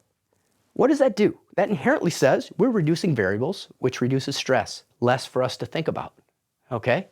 We can do that in everyday calls for service, everyday field proactive contacts, Yeah. all right? Just because I see Schmo walking down the road doesn't mean I have to throw the door open, pop out, and walk around and go advance on him right away. What if I challenge right at my car door? All right, again, if they want to run, well, they definitely have a jump on us, perhaps, if I didn't completely vacate the car and go approach. All right, well, keep your ass in good shape, and you'll catch them if you got to run a little farther. If you don't, you'll be a good witness. You know where they last saw them. You hold your point. You call the canine. You call the team. You call the drones, and we win anyway. Right. Right? Right. But the domestic, apartment, otherwise, who says you can't bring them out to the hallway? Okay? All right, they won't come. Well, at what point? I ease my way in, and I stand behind the couch. All right, I stand on this side of the counter. All right, you want to brandish something, you want to do something, it's going to be from afar. All right, you got to go around the counter, you got to go around the chair, you got to go through the couch to get to me. All the while, I'll move my feet, I'll put myself back out the threshold, and if in the end they force my hand, 1, I tried. 2, I set myself up for the best path of success. 3, I've got a defensible force intervention now, or an even better force intervention now than if I go in and close and infringe on a space where people don't want us. Again, can we always control that? No. If I go to effect arrest, it's in the hallway of a tight hallway. Well, you know what? We got skills for that, and we're going to have to rise up. Yep. It's just simply asking them to do more of the work for us before we penetrate, close it down, and ask them to do the work when we're this far away. Right. So, And I got to believe that your verbal game improves. Like, you know what I mean? Like when you operate in that less stressful situation, you become more creative with your words. You know what I mean? Like the street contact, right? You pull up and you're on the safe side of the car. It's like, hey man, I gotta talk to you for a second, man. You know, you good? And they're walking away, and hey, you don't have anything on you. And then if they take off running, oh well, now your suspicion's confirmed. You know yes, what I mean? right. If you run up on them, and I've done that. I ran up on people before too fast, and it almost sparked the trigger. You know, like there was no time, and they panicked, and now the fight's on. And maybe if I'd have just approached it with a little more verbal and physical distance, that conversation goes a different way, and that reaction for sure goes a different way. Sure. For sure. You know, and one other thing, science related, as we start to get stressed, all right, and I keep coming back to kind of the new cops and all that, but to your point there, you close it up, you start getting stressed, well, you don't have that creativity because we ingrain what training does come forward is the safety aspect, right? Well, we got to be safe. We got to watch them. We got to watch their hands. Well, as we start to stress out, our foveal field, okay, our peripheral vision closes, starts shrinking down. I mean, and literally, we stop an ability to see things. So if my vision has got this kind of a pie and I no longer see the hands down outside of that cone that science says exists, all right, depending upon the degree of stress, we're limiting ourselves. So part of that distance is overcoming those physiological changes that are taking place in us, all right? Yeah. And if that same degree of stress is happening, and this is my cone of vision, well, guess what? If I'm up close and personal, I see you from your elbows up. If I'm back here with the same cone of field, all right, now I can see your waistband up, okay? That matters, all right? And that can change our decision-making, often for the better. Because again, them running from us or dropping evidence is not the worst thing that can happen. Right. So what videos you want to show as an example of different scenarios that play out? Sure. Well, there's at least 2 to come to mind. One is a field contact happened 2 cops in Broward County, Florida.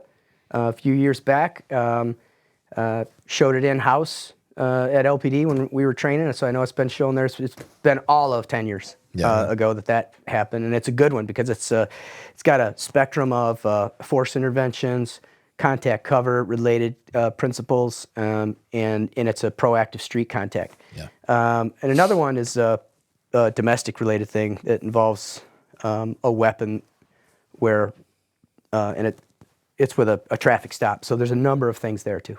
So we would be crazy not to leverage the expertise in the room of some kind of driving points to have maybe the cops or the audience that's going to watch this to really be able to leverage the video and get some takeaways of what your message is.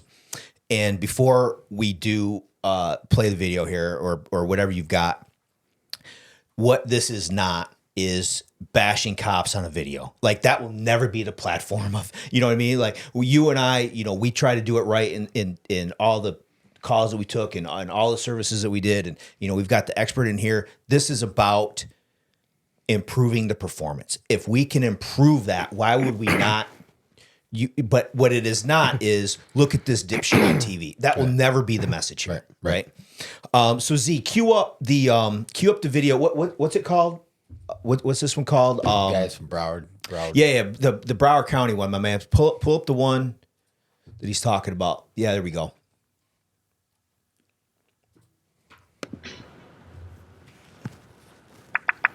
I work in the Special Investigations Unit for the Broward County Sheriff's Office in the city of Oakland Park.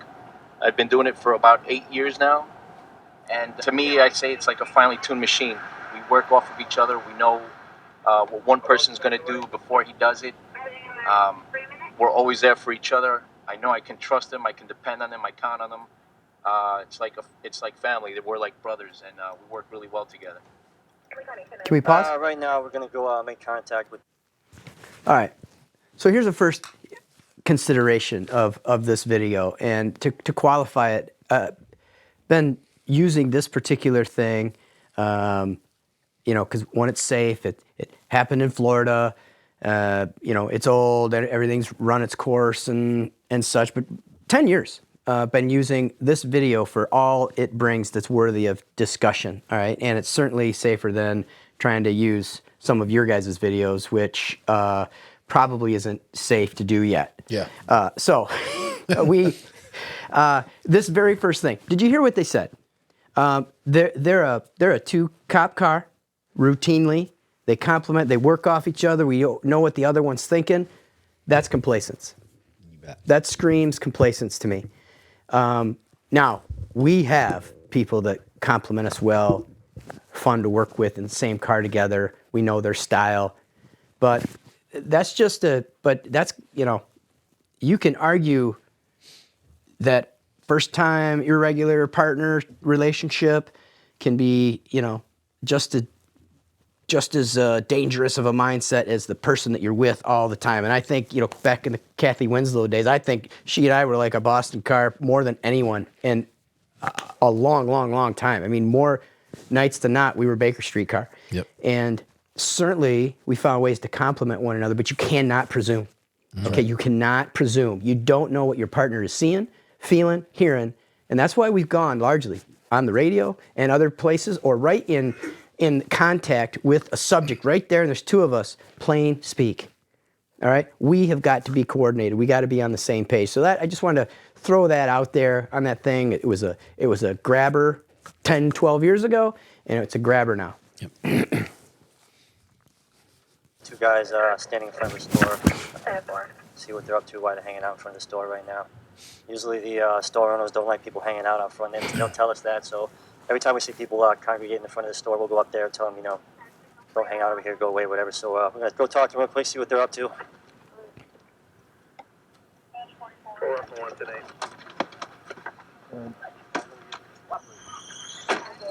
You good?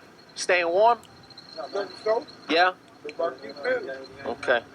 Got anything I ain't supposed to have? What? Nothing but what? Nothing but money? What you got, beer? One? Is it open? Nope. Okay, nothing else? That's it. Okay. You don't mind me checking, right? You can serve me down. What kind of beer you got in here? You got any good beer? What you been arrested? All right, can we pause? All right. Now, if I was in a room full of in-service or recruit type cops, it would start with a question. Like, what's going on here? What are they investigating? And what are they doing well? What would they do different? Little student-centered feedback. Yep. Okay? Well, in absence of that, let's talk about what they got going, all right? They are using their instincts and their experience to go do proactive police work. And this is a pretty common setting. Convenience store, okay? A couple of folks outside loitering around, showing signs of something that ain't right, okay? Proprietors don't like it, all right? Cops know what's up, and of course their instincts are gonna come quite true. They'll be reinforced, all right? Instincts affirmed, no doubt. These cops know the thing. They're in a proactive policing group or unit, and they know what they're looking for, and they're onto it. Now, what could they do better here? So certainly 2 subjects, 2 cops. If we just look at this with efficient eyes, well, that's efficient. You take one, I take one. But it doesn't adhere to our principles of contact and cover. All right? We can also look at and say, well, could their approach or their stance been any better? Okay? Based on what we know here. And let me do a quick inject about video. When we dissect these things, or our body cams, or our fleet video, we are looking at a 2-dimensional perspective of what was a lived 3-dimensional event. Okay? We as law enforcement leaders, as supervisors, as trainers, can't get caught up into what we see as what happened. All right? Cameras don't smell, they don't feel, they don't test emotion, and they don't always tell us that the cop's eyes are looking at the same direction that the camera was. Okay? So there's the disclosure there. That's the big picture. The camera isn't lying. What's there is there, but it doesn't necessarily mean it's the whole story. All right, so these cops walk up, they make contact, arguably too close. Why do they have to get that close? They're both right on top of these fellas, all right, and even starting to do crappy frisks too soon or unnecessarily. So why doesn't one maintain cover and you do one at a time? All right, we pull one person out of the car at a time while there's a cover cop that watches me while I'm doing contact and watching the rest of the car or, you know, the other subjects in the house. Okay, that's the principle of contact cover. All right, and at the same time, we're not biting off more than we can chew, because if both of these guys start fighting at the same time, how are you going to prioritize that? Okay, because you're both in a circumstance now that we're going to win because there's no alternative. But how well? How effectively? Right. Okay? So they initiate their contact and arguably too close. And then I ask, why couldn't it have started? Maybe park 4, 5, 6, 7, 10 feet a little further back. Step out of your car. Stay behind your door. Gentlemen, we're with XYZ Police. Need you to turn around. Face where we're investigating X. Need you to turn around. Face away from us. Interlace your fingers behind your back like you're praying. Do that now, please. And then make your approach. If they comply, great. If they don't, glad I found out now, right? Right. So that's a visual example of how we could do the same. And you know what? Again, what if they take off running? What if one goes this way, one goes that way, or what if just one runs? One cop runs, now I'm here, now you still have 2 problems to solve, all right? And that becomes very complex and definitely heightens stress and potential for escalation. Yep. And if the end game is just don't let them get away at all costs, well, then you're probably going to be closer to that in more situations than not. But that's not how we train. We train for resistance. We train anticipating resistance, particularly upon touch. And that's one criticism of this approach. And lastly is as we hit play again, watch where their hands are. All right.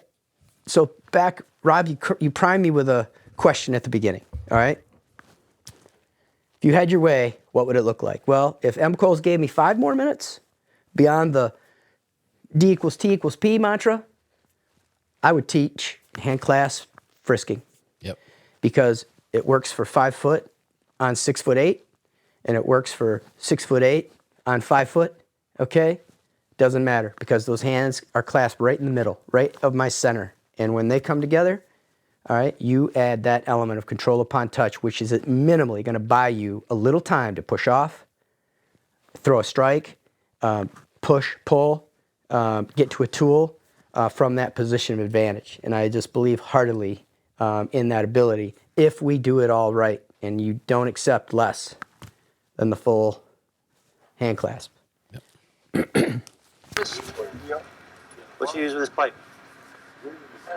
You got no weed on you? You got scissors. Keep your hands on the wall.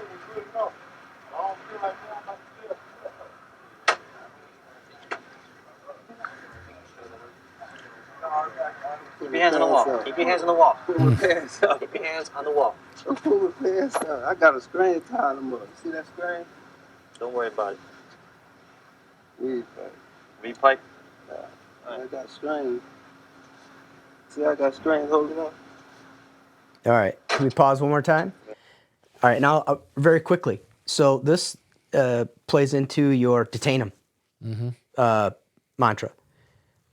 What gives us the ground to do this? Now, we know our ordinances and this and that, but I mean, there's statutes on paraphernalia, okay? And, crack is back, but not a lot like, when we were coming through. Yep. And again, this is 12 years old or something like that. So, he's got 3 items of paraphernalia in his hand, this cop. Mm-hmm. The hands are on the wall. This gentleman is standing straight up and down. He's not imbalanced. He's got the things most dangerous to the situation 3 feet apart on the wall that he can push off of. Look at how close those elbows are to your face and your teeth. Okay, and that's one of the principal things. Are you ready? Is this guy ready for that guy to aggressively turn into you? And I submit he might be mentally, but he's going to be in mitigation mode. He's not going to be in avoidance mode. If that man wants to turn around and put a punch or a strike or something on him, he's going to do it. It's just a matter of how well the cop responds to it. And again, I think we can improve that. All right, those days of hands on the hood, hands on the wall are gone because it just gives us too much to think about, too much to work. Now, if you put them on like back in the 60s, you throw them on the wall and you have them step way back where, okay, yeah, they're immediately imbalanced, that's fine. But now, it's not how we cuff. At some point, they're going to have to move those hands off the wall. And if they're all in the same place, we can frisk and then disengage, or we can frisk and then cuff all very well when the hands come together. And this was a missed opportunity here because that paraphernalia is inherently arrestable. All right? If he found it lawfully through his search, I don't know. He may have asked for consent to search. And either way, he found it. That's cuff. Cuff right now. Right. Right? Right. For what? Relax. What? Relax. I'm gonna beat you tight, Relax. man. Relax. I didn't put my Put your hand behind your back. Relax.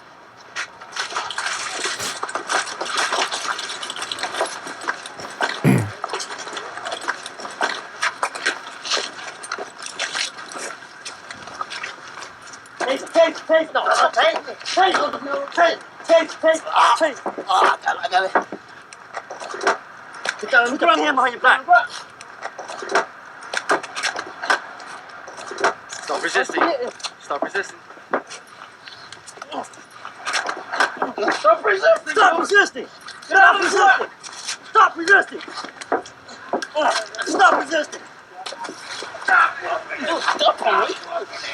Get his hands. Give me your hands. Want to tase you in a minute. Drop. Want to tase him. Drop. Tase, go ahead. Want to tase him. Watch out. Don't take. Do it. Don't take me. Get on the ground. Get on the ground. All right, can we pause for a minute? That's a lot. There's a lot going on there. Yep. All right. And That that's is a why I lot. like to, use this video just doesn't get old in many senses like that, because this degree of close quarters combat is ever present in our line of work. Obviously, this was the taser era was already well in play here. So again, if this was an audience of students, I'd say, well, okay, what do we got now, team? And what are we doing well? And what could we do different? So among things that I would point out, if they didn't themselves, would be, this pops off kind of as any proactive cop should probably imagine, that if your instincts are right and somebody's riding dirty, they might not want to go to jail. Right. And you got to be ready for that. So in this case, and throughout, this doesn't change, the other guy remains cooperative and not a problem. Right. And if he was a problem, this would be worse, because they lost complete awareness of that second dude. Do you not see that? So that's an inherent problem that contact cover fixes. Yep. But we got to adhere to it, okay? And we all know that. We all teach that. All right? If the principal starts to resist, all right, now you got focus, but somebody's got to keep that other person in mind. Even, and them running away might be the better thing for the factor. But if they stay there, you got to be mindful of that person, even if it's glances and checkbacks. All right? The other thing is this. These guys that, talked about, we read off each other, we compliment one another, and we, work together, we know what the other's thinking. They're not working well together. All right? They're working hard and they're working with good intent, but they're working against each other. Yep. And this is where the communication and good training in stress and conditioning our folks to communicate during stress and during close quarter combat is imperative, because one, it makes us breathe. All right. Two, it in plain speak says what I need from you, or how can I help you? Right. Or let's do this. Now, at one point, it's like, tasing. Well, 30, 35, 40 seconds go by before that idea is employed, and you see how effective it was. Right. All right. When we hear the clack, clack, clack, clack, clack, Yeah. all right, for your non-cop audience, that means it's a bad connection. Well, it was fired from 13, 14 inches away. All right. That inherently tells us, all right, even if you do get a good contact, it's not going to be as effective. All right. Two, you're firing it into the torso, the rib areas of a really scrawny person. All right. Bone and fat don't conduct electricity well. All right. But this hit him in the coat, which is another principal reason. Layers are principal reasons for taser failure, as you guys well know. The other danger of this, and it's not to say don't use your less lethal tools or even your lethal tools in this proximity. If you think you have to, then do it. But this is one of the dangers of it, is the takeaway or the disruption, and this guy's interfering with the viability of the taser as an option. All right, and one's kind of ultimately went to the legs, and they get him down. The positioning's not great. All right, I'm sure it doesn't look very pretty to those watching, but this goes from resistive, defensive actions to assaultive actions as he then puts his arm around the other cop's neck, and then he starts pushing off. And then, another note of a force factor here is it's starting to protract now. Okay, we're at this phase north of a minute of physical confrontation, and we know that our performance starts to decline. Yep. And that's one of the principal factors for escalation of force. And we can watch this play out. There's not a lot of other things to really need to pause to watch this play out. Maybe just toward the end, but this is going to go on for a little bit longer, and see how well they complement and communicate with one another, and you'll see the fatigue factor set in. And I'll ask now, as we think about it as we go. It's like, look, this very thing may not have been avoidable, but if we'd controlled a few more variables from the onset, maybe it wouldn't have lasted as long. Maybe we would have been better control, and we would have been more effective in our physical interventions once it did start. Yeah.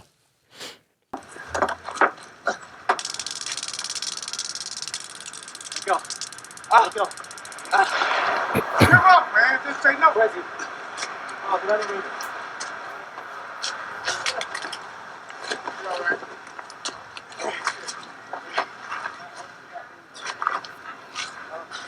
And like I said, there we go. Tasers on the ground. That's now a factor.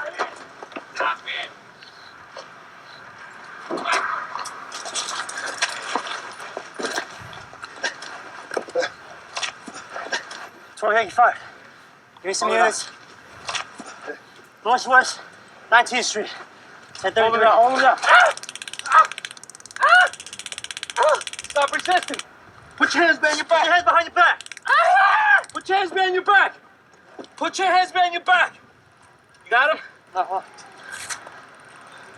right, man, take it off. Put your hands behind your back. You got him? Put your hands behind your back or I'm going to tase you again.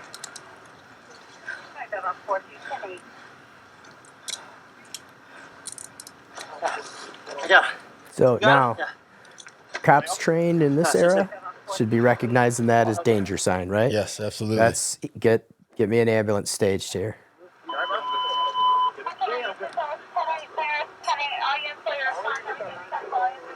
Let's finish patting him down. We have to finish patting him down. So who needs to be tapped out here, right? Yeah. In the spirit of take care of each other. Next cop's up. Next Not cop immersed in this. You go over here. That guy's out. Now look what's happening. Smells For sure. standing outside of a store here that's been victimized with robberies and stuff before. So we were patting down one of the males, and Detective Perez found some drugs on him, and he just decided he wanted to start fleeing and fighting at that point. And I don't know what kind of drugs he's on. He was pretty strong. It took us a while to get him down. We had to tase him a couple of times, and he didn't feel the tase. He just he kept fighting. So we were finally able to get him down, and we got some help over here. My man, listen.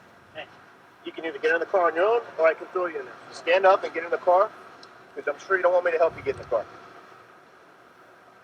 Your last chance to get in the car on your own.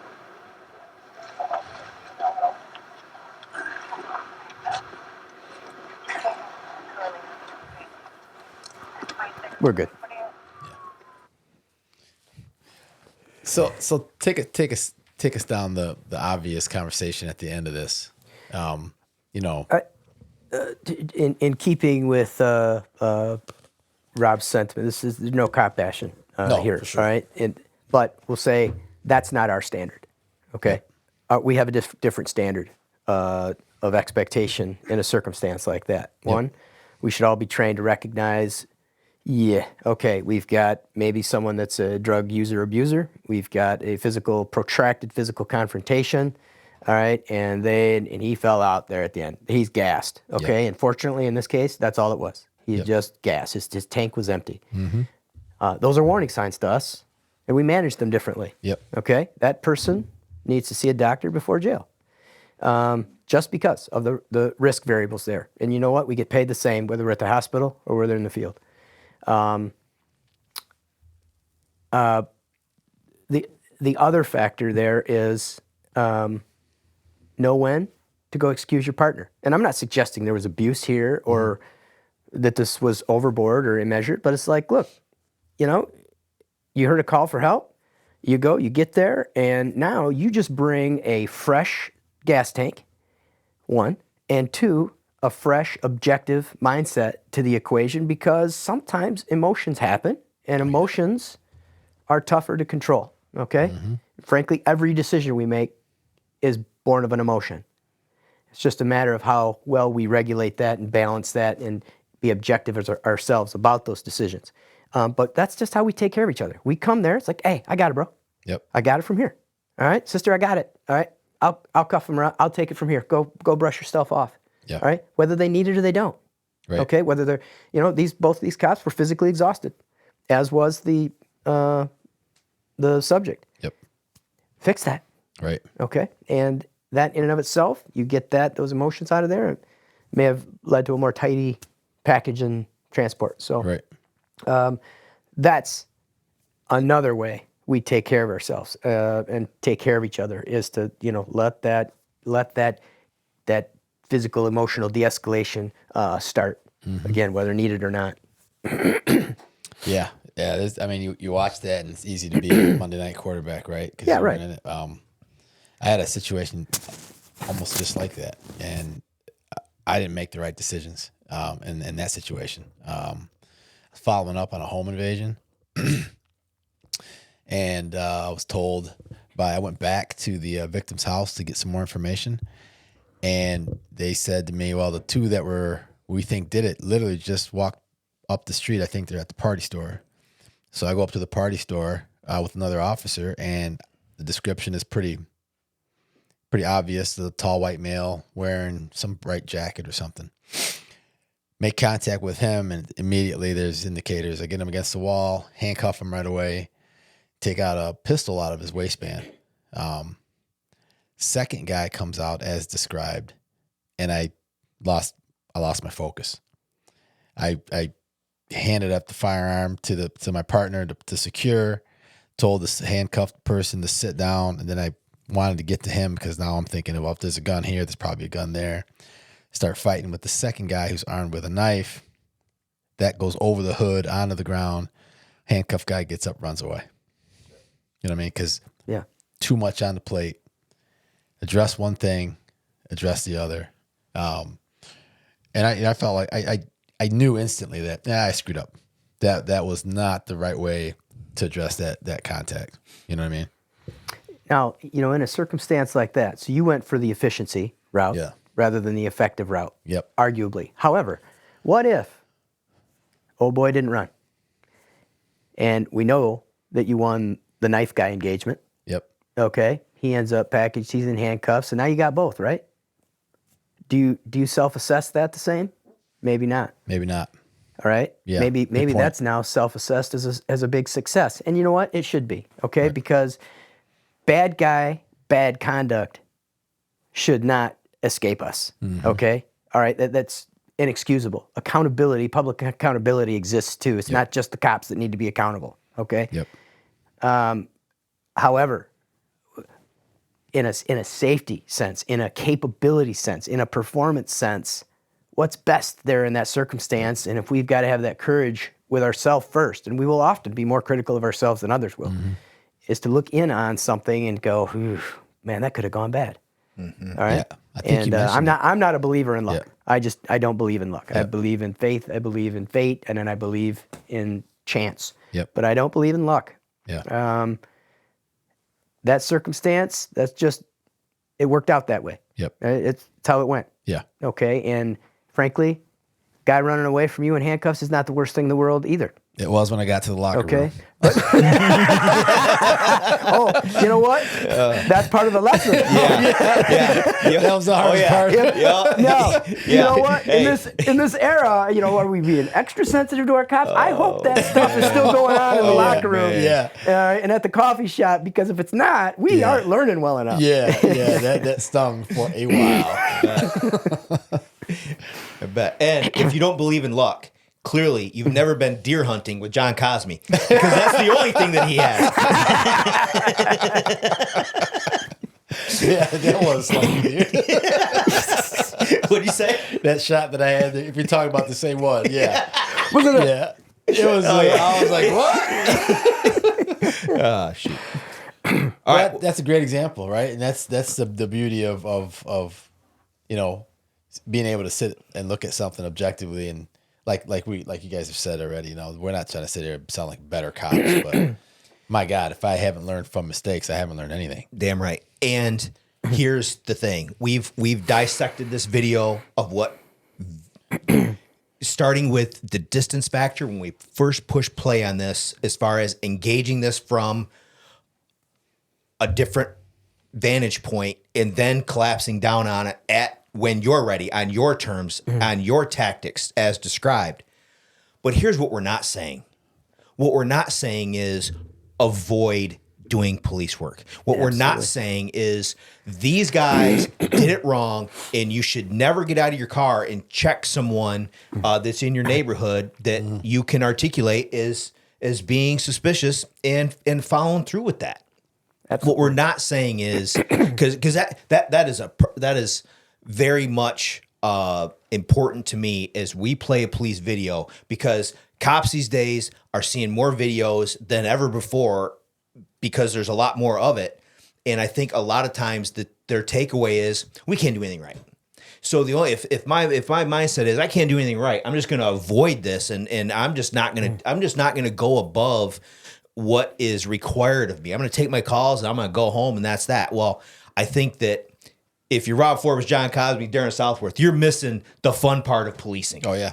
Right? We're not saying avoid getting out of your car and all of that. What we're saying is we've got the heaviest hitter that we could possibly come up with in the room saying, guys, we could do it better. We can still do the police work. We can do it better. Why would in the world would we say no to that? Yeah. Yeah. I agree. That's a strong message to say, because if you're one of those folks out there that's actually avoiding policing and I submit that you're dangerous. Yes, you do. All right, and here's why. And I don't mean, it means you're instilling a complacent mindset, because you know what? We all know, even that cop knows, you're not going to be able to pick and choose. No. One of these days it's going to plop right in your lap. Yep. And you're going to be less prepared for it because you didn't take advantage of your time and to get out there and do. Yep. That's right. And all I'm suggesting, when it fits, and I do know and believe that it fits far more often than we're taking advantage of, is to just slow it down, think it through, start your intervention plan, your de-escalation plan, your problem-solving plan a little sooner. Not at the point of when you pull up and walk up. It starts when you get the call. Yep. It starts when you see and you drive by and turn around, and you're thinking about where you park, how much you commit yourself before you get out and walk up. All right. And again, just appreciating that no one's going to fault you if you have a standoff distance that's larger and has some barriers and stuff in it, and somebody takes off running. So what? Now other people get to play. We solve it as a team. Boss, bring us up to speed. Where's the setting here, and what's the takeaway? This one happened out of East Peoria, Illinois. Not in the too far distant past. Cop stops the male subject who had left the scene of a domestic disturbance call. So sees the truck, sees the person matching, and of course, like any good cop, would put a stop on it. You just saw a bit of it. Video from East Peoria illustrates how a basic stop turned into a life or death struggle in just seconds. Good Thursday evening. I'm Tyler Lopez. And I'm Amber Briska. The police officer was severely injured with multiple stab wounds, including to his eye. Alex Gall now shows us how fast this officer had to react, killing his attacker. Place your hands on the car. Okay. Anything illegal on you? 35 seconds. That's how long East Peoria police officer Jeffrey Beaver fought for his life against a suspect who stabbed him several times with a knife. Police body cam and dash cam footage obtained exclusively by 25 News via a Freedom of Information Act request capture the entire struggle between Beaver and domestic violence suspect Joshua Kreitz. In that moment, did you think you were going to die? 100%. The encounter starts when Beaver pulls over a white Ford truck at an East Peoria CVS in the early morning of February 2nd. After a minute-long conversation, Beaver decides to take Kreitz into custody. You need medics? Send medics this way also for a male bleeding from the hand. That ended up being my ambulance a few minutes later. Beaver walks Kreitz over to his car and is about to handcuff him when Kreitz digs into his pocket, pulls out a knife, and begins stabbing him repeatedly, 10 times in all. The tangle lasts 35 seconds. Bieber first tries deploying a stun gun before being taken to the ground. And then, 15 seconds after the first stab, Bieber draws his service weapon. He fires 4 shots over a 17-second period, fatally wounding Kreitz before finally calling for help. 32 on this stab. 10-4, send a medic. I'd be okay if I never see it again. It kind of gave me some feelings watching it, and just made me teary-eyed a little bit, because while I'm watching it, I just don't understand how I'm here watching it, because I should be dead.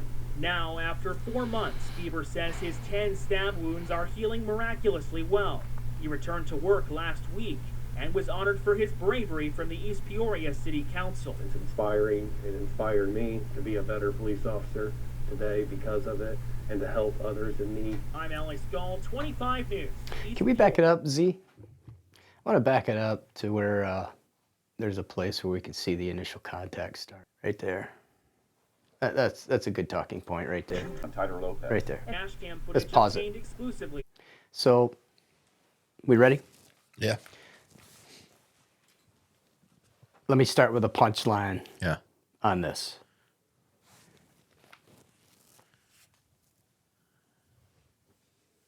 If any cop said, if we said, look, if you knew he had a knife on him, would you go about this the same way? Right. I'm guessing that 10 out of 10 cops would say no. So let's start there. How do we go about this differently? All right. One other thing I want to point out is, the media priming of the interview with this cop, which was a courageous thing to do in and of itself. Yeah. All right. Did you think you were going to die in that moment? Well, mindset, folks. Mm-hmm. All right. We're going to win. Okay. And there are life and death stakes here in this arena of performance.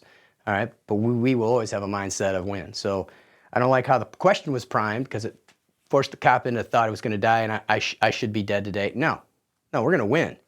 We're going to win at all costs. Okay. Because that's what we have to do to go home. All right. And hopefully this guy will survive too. Mm-hmm. Number 2. We talked about the punchline. Of course, we wouldn't handle this the same way if I knew he had a knife on him. Media says what a regular traffic stop turned into. This wasn't a regular traffic stop. No. There is no regular. We just know routine, right? That's a mindset thing too that our people teach us right in the training academy. Damn right. FTO. There's no routine. However, this one's exceptional. You're stopping someone that may have perpetrated a domestic violence, okay, or was at least one half of it. We know what comes with that, okay? Maybe there's not enough details to go ahead and effect arrest here on this, okay? But either way, we play it differently, all right? There's a crime afoot, or possible crime afoot. There's certainly an investigation. Absolutely. So, in this circumstance, you get cooperation that the driver decided to pull over. Good, okay? And then, do I need to confront the driver now? Or can I wait? That's a consideration that cops have to make at the point. Okay, he chose to go it, and let me sidestep for just a minute and say, good on Officer Beaver. He won, and he had the commitment, he had the courage, he had the wherewithal to keep on fighting through being stabbed 10 times, mostly in the head. Okay, so good on him. He's a winner. Yep. That guy is a loser. Okay. He had a losing mindset, and he lost in the end. Yep. Shame on him. Yep. All right? I would love to know what he means about making him this made me a better police officer, because he may assess this like I'm about to. All right? And that's, in this circumstance, this context, let's get another cop there. All right? All right, if I make contact with him, why do I have to do it right up here? So now I'm back to this mantra again. What do I have to do right there in that very moment that I can't do back by my cop car? All right? Give him commands. Tell him to stand in a particular place. Stand him to stand a particular way. Turn around for me. Interlace your fingers behind your back. Just stop right there. And I can keep the questions rolling. Or just stop right there. Yeah. Keep your hands where I can see them. Right. Okay, let's learn, let's grow, let's investigate Yeah. in a position of comfort and safety. Okay? We can do this, but we as trainers, we got to structure this differently. We don't just assess the investigative inquiry and, oh, you were a 6-foot reactionary gap. No, why do we need to do that at all? What's the propensity for violence in a call like this? It should be high. It should be considered as high. Predictable is preventable. Okay? Or predictable is at least giving us a better path for planning, right? We play this a little differently. Stand right at the car. Use your car as a barrier. And if he gets out on his own, fine. If you call him out on his own, or call him up, that's fine. But start the control variables there. He doesn't comply, he keeps coming. Well, I'm geared for this. I've got all my tools.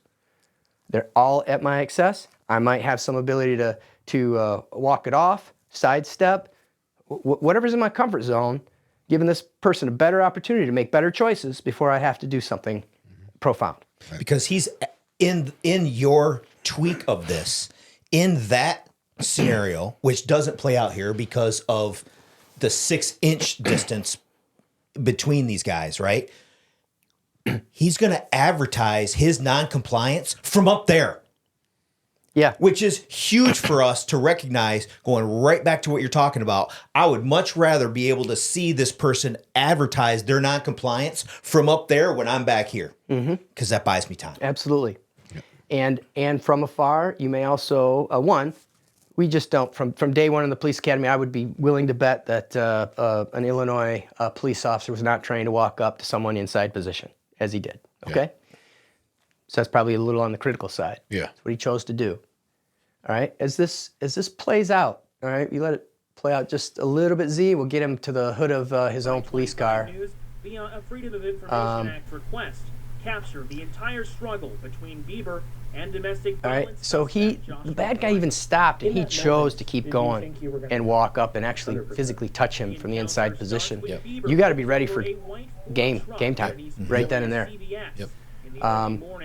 And then when you walk up and you're that close and you want to escort or you want to move them or you're going to invite that movement back to the hood of your car, you're missing cues. All right. If we watch that from afar and doing the Monday morning quarterback thing like we're doing now, look at what he's doing with his left hand.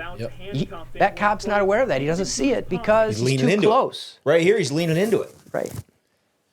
So right here, this is a great position for suspect interview, for frisks, for searches, for effecting custody, because you got them right in front of your camera, all right? And for many cops, that's their partner, all right? That's a good position to be in. But controlling the hands. Yeah.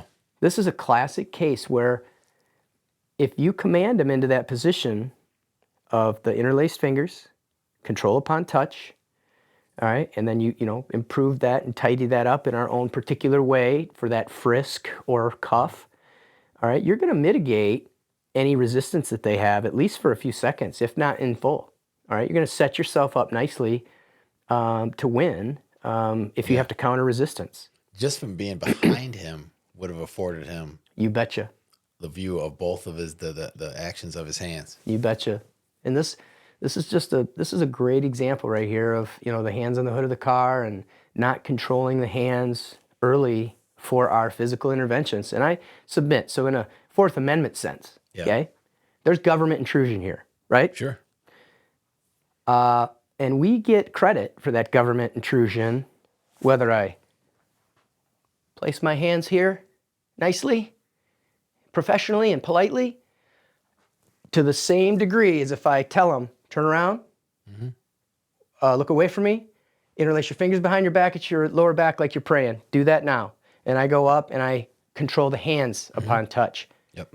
Same degree of government intrusion. So get your full whammy. Get your full benefit of that lawful government intrusion. And in doing so, one, at the very minimum, you put both things that are most dangerous to you. So the brain's the most dangerous, all right? Because it makes bad choices to tell the hands to do bad things, right? The hands are the worst, right? Control the hands, control the hands. Puts them in one place, minimally. Yep. All right? And if they're behind you, well, then they got to get away from you and move to something, to grab a hold of something bad or do something bad with them. All right? So there's so many advantages to approaching a circumstance like that without being so close. And again, if he takes off running, so what? Big deal. You chase him in the dark. All right? Tackle him down, still running away from you. All right? They turn square up on you. All right? So be it. You got a new problem to solve. Yep. But right here, this proximal relationship put him in a place where he couldn't see the other hand, or he wasn't looking for it because now he's investigating. At the same time, he should be frisking or cuffing. Yep. Make him safe first. That's right. And again, back to the punchline. If he knew now, all right, or if he knew before that contact what he knows now, would he play this out the same way? And I guarantee the answer would be no. No, for sure. So why aren't we doing that more often all together? Yep. What are we doing? Yeah, I agree. Now, some resistive encounter down the road here might not have been preventable. Right. But I would have rather tased him or sprayed him or beanbagged him or chased him or let him get back in the truck and drive away than get stabbed 10 times in the head. Right. Right. For sure. Okay. So, that one, I think, is it. This one, I think, is worthy of consideration. Yeah. Because it involves, he's investigating an assaultive crime, which was onto him. But now you got the vehicle factor and the approach and all that, which is everyday stuff. Everyday stuff for our cops. All right.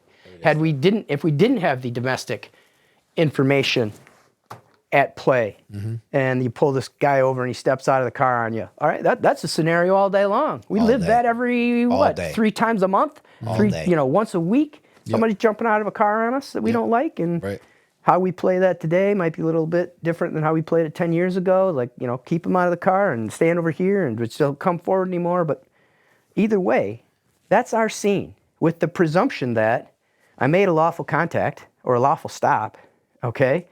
Now it's my scene, all right? And I can politely and professionally manage it, all right? Did he come out of that? He was traffic stopped, right? Yeah. Yeah, so, have that conversation when he's sitting on the... Seriously, get back in the truck. Get back in the truck. Keep your hands on the... Absolutely. Until I get done here. That's right. I don't know what's going on, but just keep your hands on the steering wheel. And here's you don't have to walk up to the door. That's right. Just blade it out, talk to him from afar. Yep. Either way, gun in the car, presume there is, right? Right, sure. I got more time to move and get away than rather something that's just right up in my face. Yep. There's a lot of ways to win here if we just rethink it differently. Being right up on top of somebody has got to stop. And I don't know where it's coming from. The hands on the wall, the hands on the hood, not controlling the hands at all. I don't know if it's television. I don't know if it's bad FTOing but we're losing something somewhere because academies just aren't teaching that. Yeah. Your hands up is not a form of compliance. Yeah. You know what I mean? As it plays out. Yeah. You tell them put your hands up and they comply. Yeah, I get it. That's compliance, but they're still dangerous because you don't know what's going on. You don't know all the other factors. Like you said, I love what you said. It, the whole idea that they will advertise this to you. Yeah. Coming back to what you were saying a second ago with having them get back in the truck, right? Get back in the truck, and then that is either he will or he won't. And if he does, now you're gauging his level of compliance, right? Get back in the truck. He does. Versus get back in the truck and he doesn't. Right? Now he just literally showed you the hand. Oh yeah. I don't want to get back in He showed there. you his hand. I'm Get back in the truck, and and that is followed up with non-compliance. Yeah. That is tipping a hand towards this subject is going to be combative. Yeah. And it's articulable too. It's like articulable as all get out. I'm giving you a lawful command. Do it now. Yeah. And that didn't happen. Boy, that's great information to have going up into this versus getting stabbed in the neck 10 times. Yeah. For sure. Wow. We got another video? Yeah, we got one more to tee up or no? There's one more we can do real briefly that along the same vein, just a little, maybe another way of talking about how to problem solve it. Okay, cool. Z, you want to tee that up real quick? Mom is going to be sitting on the couch, and through the video, she explains to the officers right there in the presence of her son that she fears him. She's afraid to live with him anymore. He's become too much for her. He goes on to relay that he feels there's people in the house and they're home invading him and showing signs of clear delusion or schizophrenia or whatever might be plaguing this young man. And I'll add this punchline again. If the cops knew then what they know now, would they have played this the same way? Right. And I'm guessing they would say no.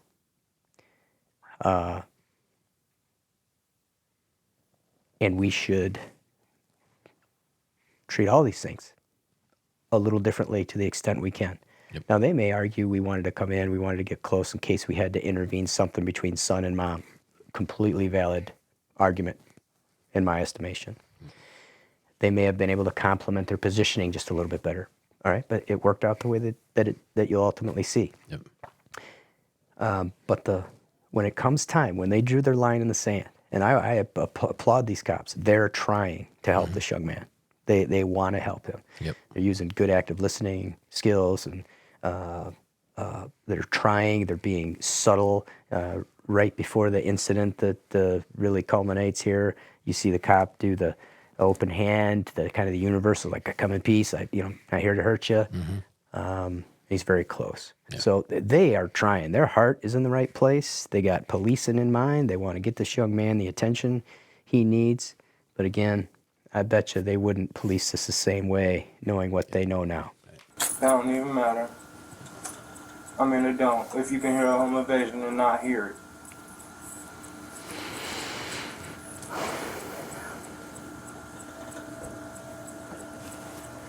Somebody shut the car door. Alright, put your cigar out. We're gonna go to the hospital now, okay? Okay? Come on, man. Just put your cigar out. Let's go. 206 for 863. Yeah, but to the hospital, listen, it's a straight up open face. I understand. Y'all keep playing with me. Please stop. Your mother is worried about you. Please stop. Okay? So we're going to the hospital. I'm telling you, please stop. Like right now, please. I know. As a human being, I know. I'm not that dead. Can you pause it? I don't want to take you out of here. Please. All right, real quick thing here, consideration. When you're in this moment, it gets really complicated to coordinate, right?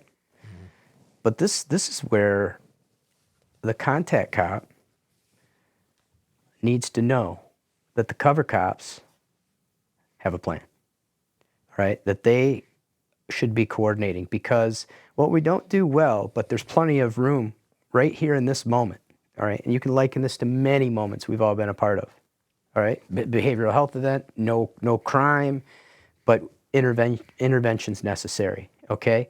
And when they chose to intervene, like they drew their line in the sand of, we've got to go now, Tyler, all right? I think is completely favorable, all right? Had they not, and it protracted several more minutes or double the time, that's fine too. But there was nothing hasty or impulsive about when they decided it's time. But they don't seem coordinated, all right? And there's a plain speak opportunity here. It's like, because most cops are going to know this is showing all the signs that this isn't going to be a cooperative handcuffing, right? And if it's not, so be it. We have skills for that. We have mindset for that. We have the wherewithal to contend those things. But we're better, and we're going to be more successful, and we're going to win prettier if we are on the same page. Okay? Now, they're all probably, I think we can interpret, they're all at that place. Okay? But not maybe how. And we should talk about the how. What's to say we remove grandma, and I'm not talking about relinquishing ground. We don't want to wander around the house, okay?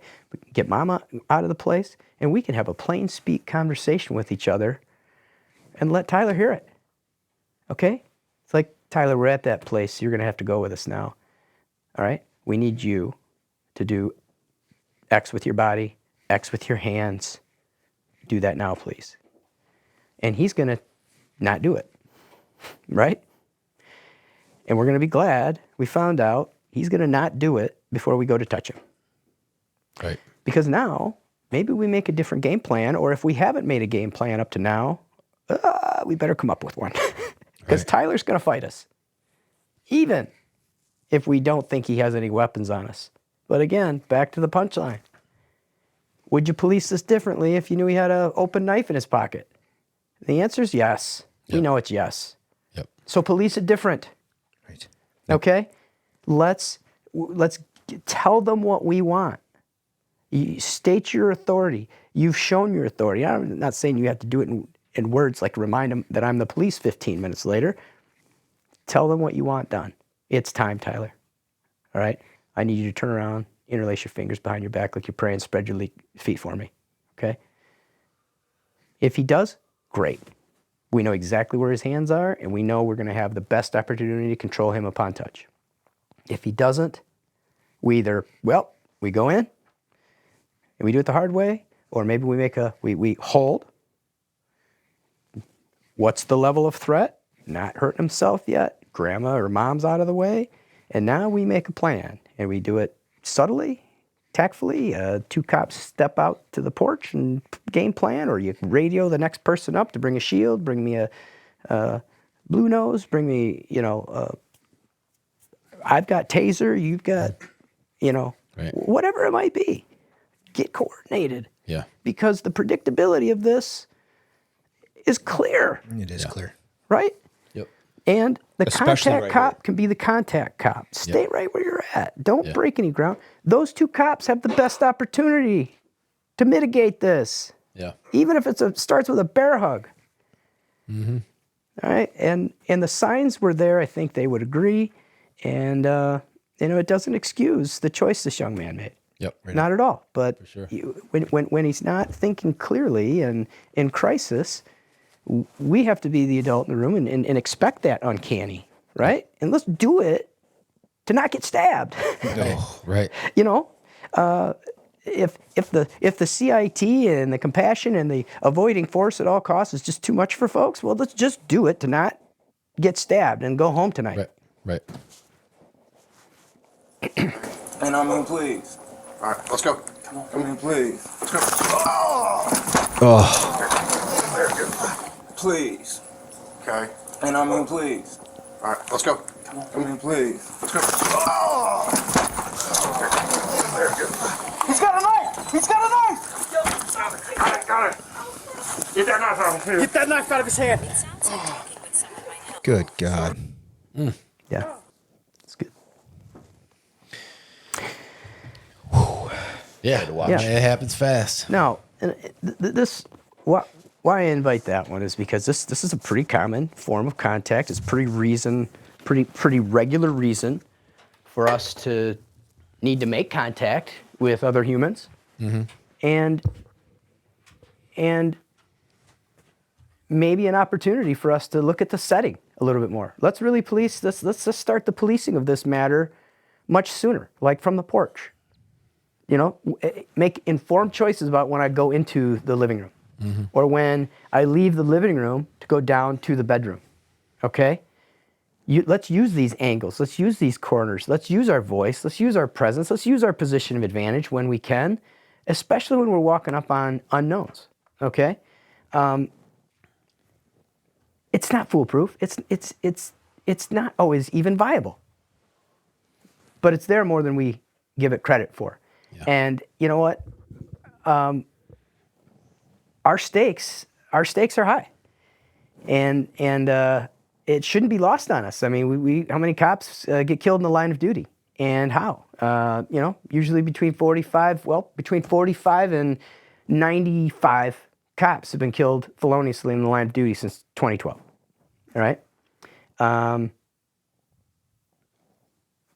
plenty of other cops have been killed in the line of duty, and you take out COVID-related or 9/11 related deaths, and you're between 110 and 160 cops a year. It's too many.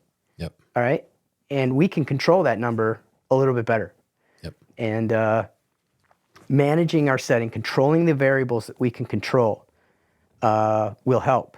And we are more effective, again, from safer distances where we are not as subject physiologically to the stress of the event. Now, in this circumstance right here, there wasn't a great deal of stress. No. There wasn't any created. This is an easy one to understand how they ended up in the living room, and maybe in that proximal relationship, I'd probably, if I had an recruit with me, I would probably say, why do you have to stand that close? Let's stand on this side of the couch. Let's not create a crossfire situation in case that's a variable, and I know that they probably in their mind thought that was less so. They see the hands, they can see him, they're assessing his manner. But you still, at some point, you're going to read these cues and the words and assess that this is not going to be perfect. This is not going to be a compliant, come with me circumstance. Yep. So how do we position ourselves and prepare ourselves mentally and the coordination and planning sense to win well? Right. And there's room for that. Even if it means we stop play, call timeout. All right? Certainly be ready for the mad dash or the advance toward Grandma or the advance toward us, but just to call play and say, let's get on the same sheet of music, guys. Yep. All right? Or plain speak it. And I know this is right out of your book. I love it. Used to practice that way myself when I was a real cop. Hey, this is what's going to happen, my friend. Now I'm communicating the plan, all right, so that I don't have to deviate focus and go over here and huddle, because that is very disruptive to any rapport or ground that you've established. Just you say the plan out loud. Yep. There's not too many secrets among us, right? Right. And we've all been trained, because I know who trained you or where you came from, all right? We're from the camp of tell. Yep. Explain. One of the universal truths. People want to know why. Right. Well, I'll tell you why. You aren't well, you're going to have to come with us, young man, okay? And here's how we're going to do that, all right? We'll give you options, all right? We can do it this way, and you do this. We'll give you a phone call, let you smoke your cigar, or we're going to have to do it another way. And the other way means that these two guys show their teeth, and I remain the good guy, and they're going to rough you up, and, Yeah. give them options, okay? But we're talking about the plan, right out loud, while they're like, okay, Southworth's clearly in the place. There's where we're at. Yep. I got lethal, or I've got taser, and shall we spray them? No, let's not spray them. Okay, taser, and then close. Yep. Okay, it just gives that opportunity, particularly when there's no reason for haste. There's nothing that's necessitating. Okay, we go down just because we've hit that magic line of time. Yep. Oh yeah. And throughout this episode, I think it boils down to the whole platform of we're looking at videos and we're having this discussion with you as the expert in the universe as far as where you, Kaz, and I are concerned, but the platform of we can do better. And sometimes that is in the way of through teaching, through training, through things that we can see. If we had more distance here and more time there, we can be more precise here. And certain things that we can control because of what we can see. And I think it's crucially important that we include in the conversation a different facet, which is within officer wellness and officers' mental health. And I think that you have been instrumental through your administrations over the years, instrumental in improving officer wellness mentally and physically. But I think sometimes it comes down to there are times when officers are dealing with things internally and those wounds people can't see. We can't say, well, if you had more distance here, you wouldn't get stabbed in the neck there. Sometimes it's not that clear because it's unknown and we can't see. And I think that, unfortunately, there's been a tragedy. Deputy Lynn Parrish recently lost his life. Clearly, not anyone that I knew personally, but who this episode is dedicated to. Our heart goes out to that officer's family, or that corrections officer's family. But I would really appreciate designating some time to where we can land on the importance of officer wellness. And my man, I would encourage my man Kaz to, if you want to tee up anything with the conversation directed towards what you know about this arena and the importance of it. You can go to Google and you can see thousands and thousands and thousands of incidences where officers had to use a high level of force, a fatal level of force, and we were talking about a 25-year career or more. Not to mention if you had a military experience before you came into law enforcement, all of that emotional baggage that hopefully somehow you're addressing. You need to make sure that your health is correct, because sometimes your health can fail and it can contribute to sleep deprivation, not a healthy way of living, too much alcohol, and then incidences, violent incidences that you think you've processed, but you really haven't. And then now your career's later in the stages, and you're challenged with this. I think that LPD currently is trending in the right direction. I think the sheriff's department is also trending in the right direction when it comes to accepting this reality. I know in my own personal experience, towards the end of my career, I stumbled. And if it wasn't for the kind of support and resources that were available to me, that were offered to me, I mean, I had to push some of it away because it was so much, and I was just like overwhelmed with this. The team had my back, you know what I mean? And I would have never saw this coming. My health got twisted. I was experiencing all kinds of physical ailments, and I crashed and burned. But my God, did this place have my back? When I say this place, LPD, and all of my friends, not my coworkers, these are like lifelong friends. So having that afforded to me allowed me the time that it took to get back on my feet and live the life that I've always wanted to live. I mean, I was purposeful in the career of a police officer. I'm purposeful in my obligation to my wife and to my kids. But sometimes things hit you and you're not prepared for it. But the beautiful thing is when you're around the right people in the right organization, you can absolutely find whatever resource that you need to get through whatever problems that you might have. It's an unfortunate thing, and our hearts and prayers go out to the family of Lynn Parrish. I hope that we trend in the right direction, and continue to trend in the right direction, and look at situations like this with more of an open heart. And if we do that, I think the end result is recovery. And the end result is getting your life back the way that you know you're supposed to have it. And I know I was thankful for every bit of help and love that was sent my way. And I hope that you folks out the sheriff department can experience the same thing. So that means a lot. And I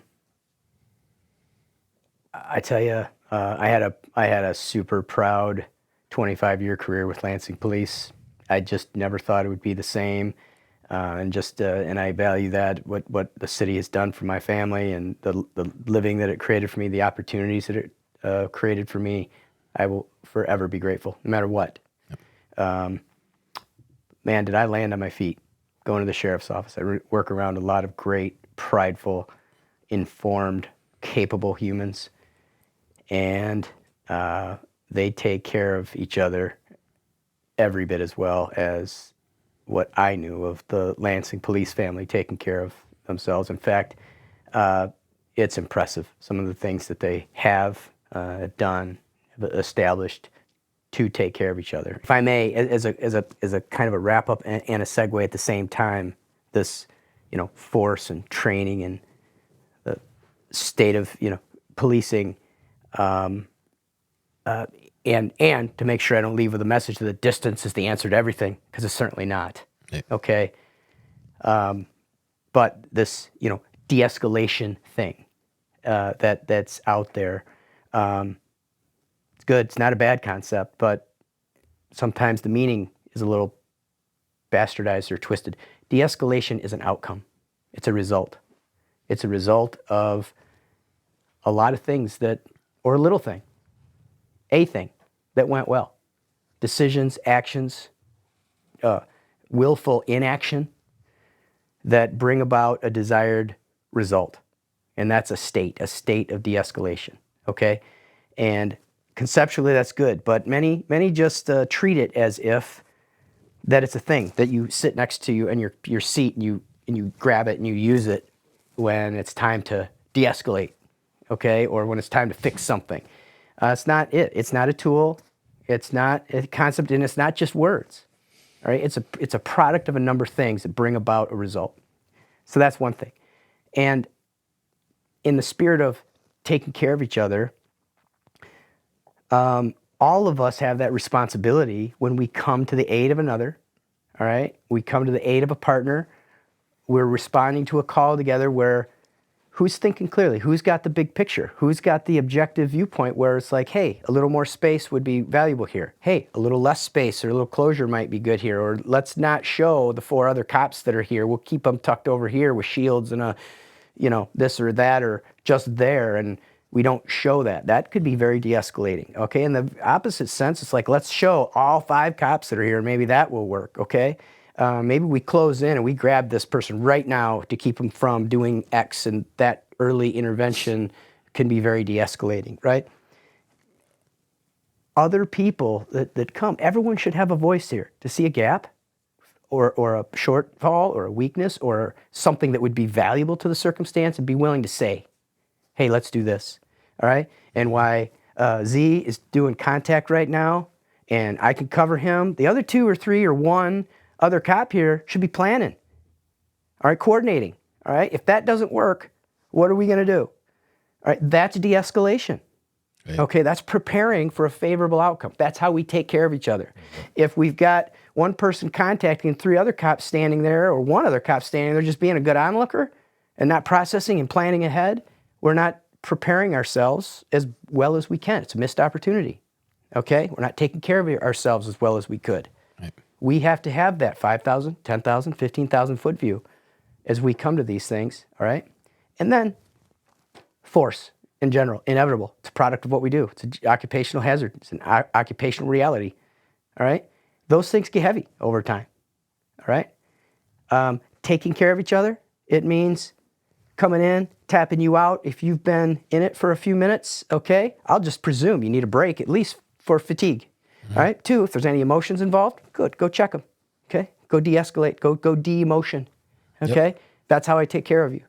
All right. And then I'm going to take care of you later we're going to talk about it. We're going to debrief it. All right. What do you got? What did you have? What did you do? What did you do well? What could you have done better? All right. We're here. We learn from it and we go on. And we're building resiliency. Mm-hmm. Okay. But there's a lot of grief. There's a lot of stuff that comes with this profession. Sometimes we see it, sometimes we don't. We can all look in on it and go, of course, why don't a lot of us have trauma and such? We may. All of us may, in our own little form. And now more than ever, there's resources available to this profession, and I say that every year, more so. This isn't new. Peer support teams, having psychologists on contract and other employee assistance-based programs, they're there. They can be suggested. They can be reminded. Management should embrace that. Let's just not have them and say that we do, okay? Right. We got to encourage it. We can take the horse to water. We can have courageous conversations, but there's 2 ways to a conversation, and we have to have the courage to accept criticism or constructive feedback from our peers just as much as we can accept and take the courage of, hey, you got a grip on your drinking? Mm-hmm. You got a grip on those pain pills? You got a grip on that situation that happened last year? Yep. Okay? Or, man, you've had a rough year, divorce, some financial struggles, caught a discipline, on the job. All right? we see something, we say something. All right, we've still got to be aware. We got to be able to, address those things and take care of each other in many ways. And now look, some won't. Okay, our circumstance, it's still early. It's raw. We may never know. And my heart goes out to the family. Lynn, great cop, great attitude. We wish we could replicate him in many ways. Hard-working guy, came to our place not long ago, but just a real professional, all-in, informed dude. And so whatever's happening in his world, we just have to know it must have been heavy. Yep. And maybe there were signs. Maybe we missed them. Maybe we weren't. We all wish, probably. Yeah, I imagine there's a lot of guilt with the family. Yeah. And they shouldn't feel that way. Right. They shouldn't feel that way. But it doesn't relieve us of our job, to keep trying.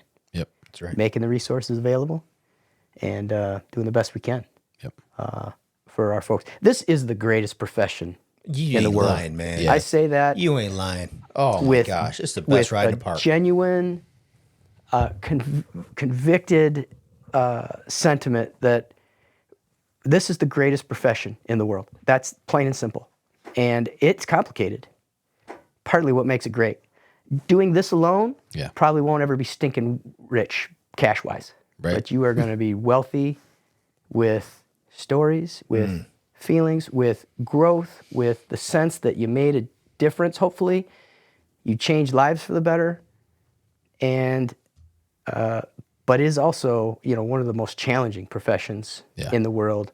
And we know that, which is why we have to look out for each other. And it doesn't mean it doesn't take away from other people's profession or what they do or their, lack of attention to us or knowledge of our profession. Yeah. We know we have to look out for each other. Yeah, right. Yep. Hey, man, this has been a fabulous conversation. Just to wrap it up, on the heels of what you said, I'd rather leave this place, right, that we're all going to leave eventually, having had purpose, than not to have had it. And that is, you can't put a price tag on that. I understand wanting to be comfortable and being smart with your money. We all should understand that. But it doesn't have the value, the wake-up value, right? You look yourself in the mirror and you're like, damn, I did that for 25 years. Yeah, man. You know what I mean? All the incidences and all the stuff. And then, how it bleeds over into how we try to raise our children, with this idea of integrity and purposeful living.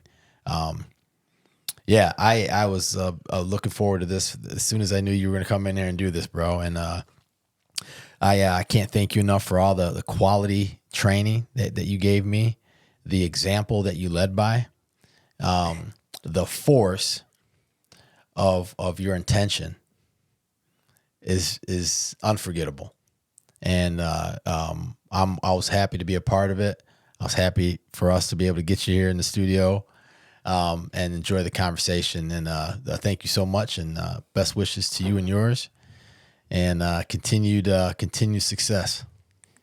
Yeah, man. Yeah. Well, I appreciate you very much. I'm humbled by the invite, and I might not be as gracious as some of your previous guests and saying, pumping you up and all of this. I just simply say that I love you, but you are probably among two of maybe a dozen people that are responsible for this male pattern baldness and gray. But I'm better for it. Yeah. Thank you. Well, there's nobody that we respect more. We appreciate you carving out a block of time to come in here with us, man. Wrap us up. Take us home. You got as large of an audience as we can grasp with this thing. When we have a guest in here, we always end on this question. What would Darin Southworth, as if there was any question from your message today, what would Darin Southworth say to the brand new police officer coming out of the academy? They're just getting traction. They're just figuring it out maybe. What would your advice be to that person? Well, first I'd say welcome aboard. It's the greatest show on earth. And prepare to, I'd stick with values. I'd stick with some core values and remind them that's what it takes. Okay, we can train you how to be a cop. We can train you the tactics. Okay, they're going to evolve. We'll teach you up the technology. We'll make you a good report writer. You got to bring the character. You got to bring the attitude. You got to bring the sense of personal accountability. All right, we'll even teach you how to be professional. Okay, but you bring the integrity. The core values you probably have now, you adopt those of the organization, and you're going to be just fine. You will fall on your face. We'll pick you up. We'll brush you off. Take the lesson in pocket, and be prepared to have a very decorated, fulfilling career in the greatest profession on earth. All right. Thanks, brother. As if it could be anybody. Hey, love you, brother. Yeah. Darren, thank you very much, sir. Thank you.